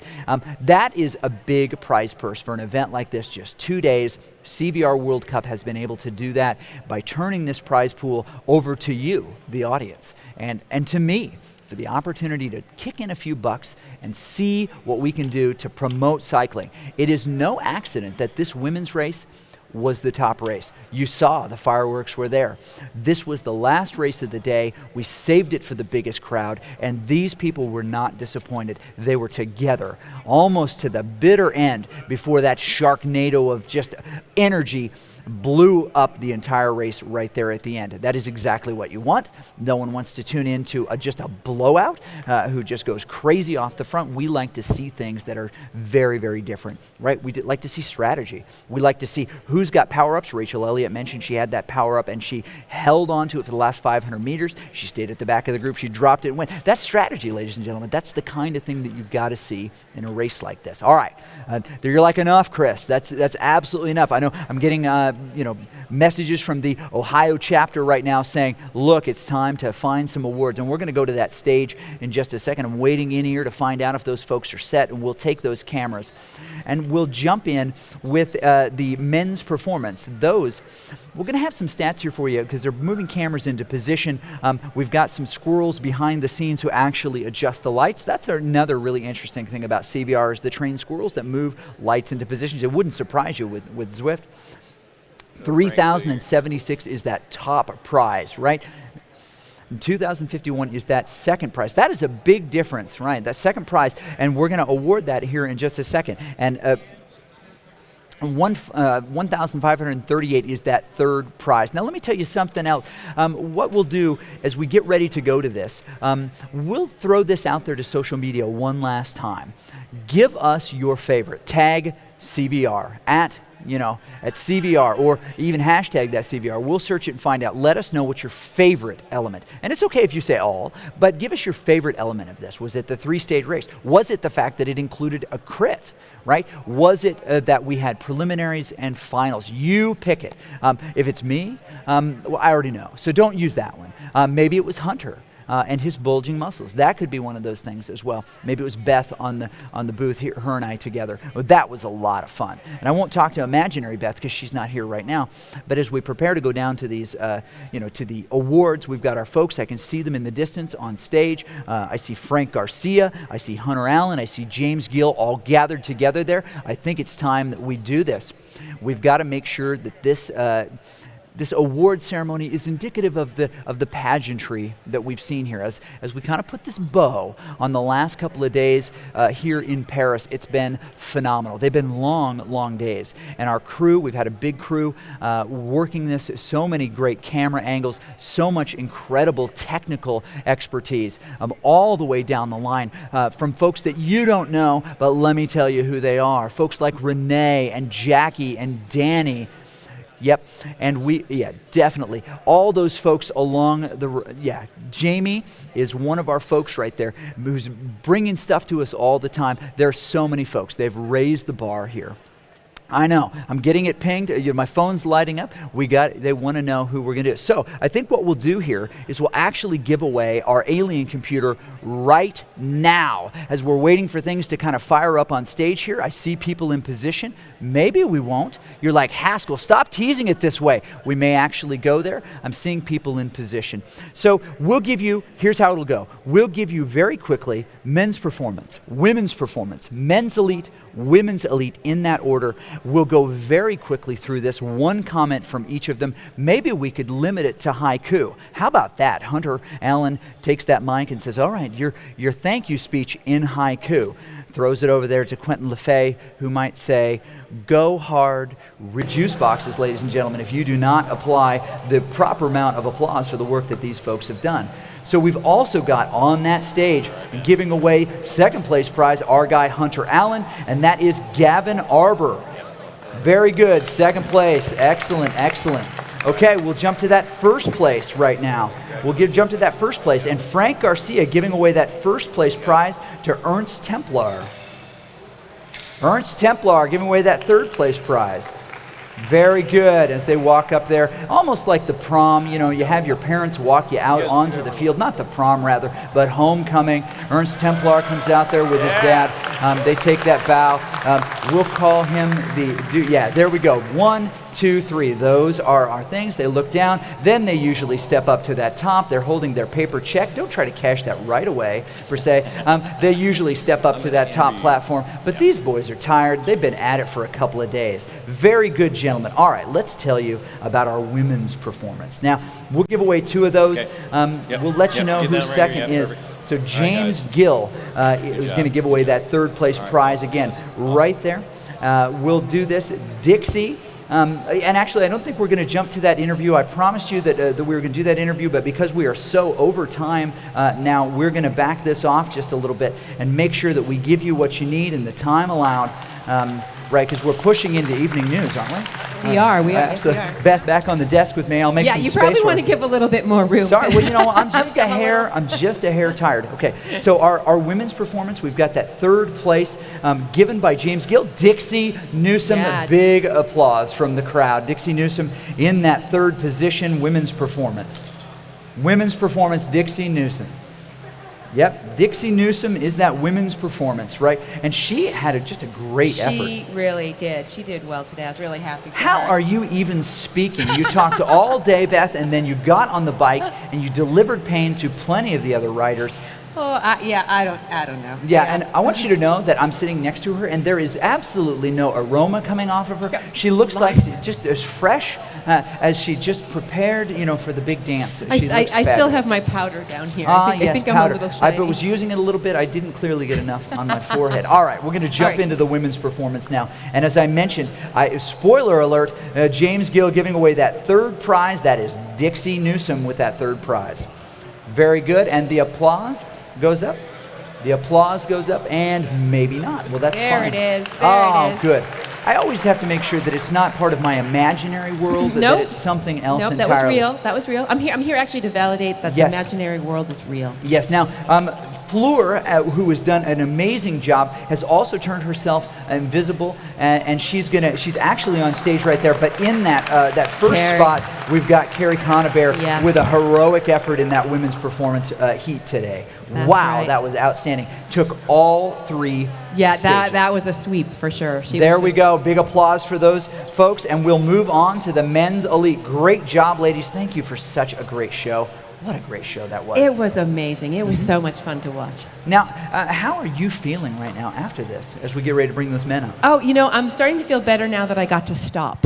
Right, yes, right. Yes, yeah. I had coach in my ear on that first stage on the hill, and in my head I was like, this is it.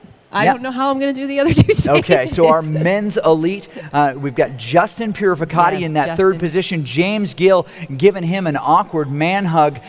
We'll see if it happens the way I predicted. No, it's just going to be a handshake. James Gill is not a hugger, and that's okay. That's going to be okay today. But Justin Purificati from Canada, great job. Scotty Weiss with that second place being given by Hunter Allen. Lots of love, steps up onto that second podium spot here. Great job. Scotty with a crazy comeback. But that first spot goes, and the award given by Frank Garcia to Ian Bibby for an outstanding performance. And he was not able to construct that hat trick. He wasn't, but boy, what a fight. No kidding. These 3 riders, they're going to stand next to each other, reach around each other's skinny waists, and congratulate each other for the great work that they've done. Now, we have one more collection of awards to give away, and we saw those racers here just a little bit ago. We've got that lineup right now. And so as we move to this, you were in this women's elite race. Tell me about the power of Rachel, of Marion. Well, right? Yeah, they are so strong. Oh. It's almost like, a car that has, 5 gears, and then all of a sudden it's like 6. And Yes. then off they go. So, we were all tight. We were all together there for the first 2 laps of the last stage. And then it was just, power on and off they went. No kidding. And from where I was sitting, I couldn't see the finish, but I could hear you calling it. Sounded pretty exciting. Yes, Sharknado. Sharknado. Sharknado 7 happened here in CVR World Paris. Now, the question that we have that Hunter is going to answer here is who came in third? We mentioned that there was a tie, right? Irina and Ione, 40 points each. That's incredible. And so it goes to their overall time. So Mark has been able to do this, and it looks like it's Irina with a heroic effort at the end. I wondered if that gap would do it. It was just a couple of seconds, but she comes in third here. Now Marion in second place. Hunter Allen gives away that third place prize. James gives away that third place prize. Hunter says hello to Marion, and she did such a great job. Sako on second, and finally Frank Garcia, the leader of CVR here, gives that top prize to Rachel Elliott, and it was hard fought. She had to keep that surprise at the end there. She kept it. We heard her. 500 meters to go with her KISS jersey on. She wins the top prize today for the women's elite right here at CVR World Cup Paris. Outstanding. The crowd applauds. They go crazy. Everyone tired and excited for this incredible race. That was amazing. Congratulations. As it comes back to the desk here, it's just you and I, where it all started. Thoughts? This was a lot of fun. Yeah, it was. I think we should do it again. Oh, is it really? Yeah, okay. and again. Again and again? Yes. Okay. Yes. We'll see how that goes. You, the audience, will tell us what you think of it and if that's something that you'd like to do. A lot of happiness. There seems to be some posing. There's a shirtless man. Crazy things happening here on a Saturday night in Paris. We hope that we've given you something to be excited for. What is one thing that you loved in this experience today? I loved the international feel. I loved all of these riders coming together. I loved the fights that we saw. Oh, yeah. And, the fireworks. I mean, it was just high caliber racing. Yes. And it was so fun. So fun indeed. And it was great to commune with the community. Thank you to everyone who watched and contributed. This is how this kind of grassroots racing grows into World Cup status. There are all your winners on screen with their fabulous paper checks. We also get paid with the same fabulous paper checks. I asked for the large one each time, but we get that small one. It's hard to pack on the plane. It is hard to pack on the plane, which is why they go the medium size, and they love it. Okay, so it's time for our alien giveaway. We have that finally, you're like, Here it is. Tell me, read my name. Yes, who gets it? That's such a great That prize. It is a great prize. It's an Alienware i7 because we want everyone to enjoy virtual cycling. And of course, it goes to a cyclist, a guy named Brian Hill. Congratulations, yes, from Brian. Vancouver, BC. He was the lucky winner in this one. Congratulations with that. Again, Brian Hill. If your name is also Brian Hill, wait for the email. We're not giving them to every Brian Hill.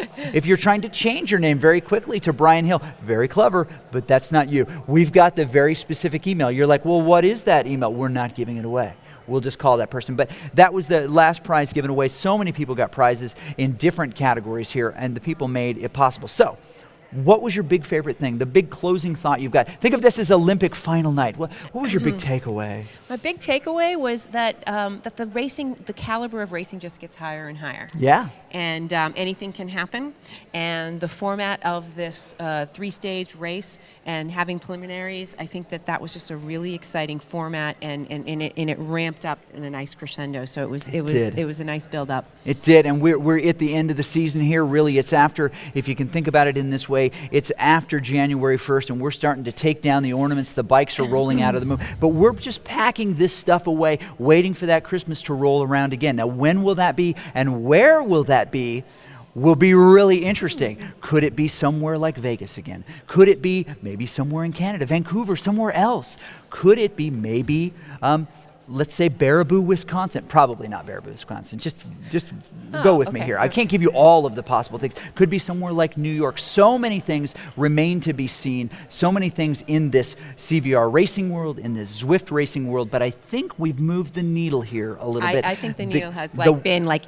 Yeah, it hit the top right now. It broke, it cracked the glass. We've seen so many different things, not the least of which was the race format, which gave us exciting stories to tell throughout. So we hope that you continue to join us for these types of things, to relive these races. Hope it motivates you to get on the bike, especially in the virtual world. So for Hunter Allen, for Beth, for the whole crew here. A huge thank you to the production crew and the technical wizards behind and making all of these rider stations. I mean, it is magic. We'll turn the lights out on the tree for the last time, but know that this is not the end. Stay tuned. If you go and you compete in these Cyclogent virtual rankings, it doesn't matter what category you are, there's a very good likelihood, and I don't want to spoil this because I have been asked not to. Doesn't matter what category you are, there's a chance that you could compete. What if you're in a team? So many things. You better cut the feed right now before I give too much away. Someone clip his mic. Someone clip his mic. But thanks for joining us. We hope you loved it. We sure did. Goodbye from Paris. Au revoir.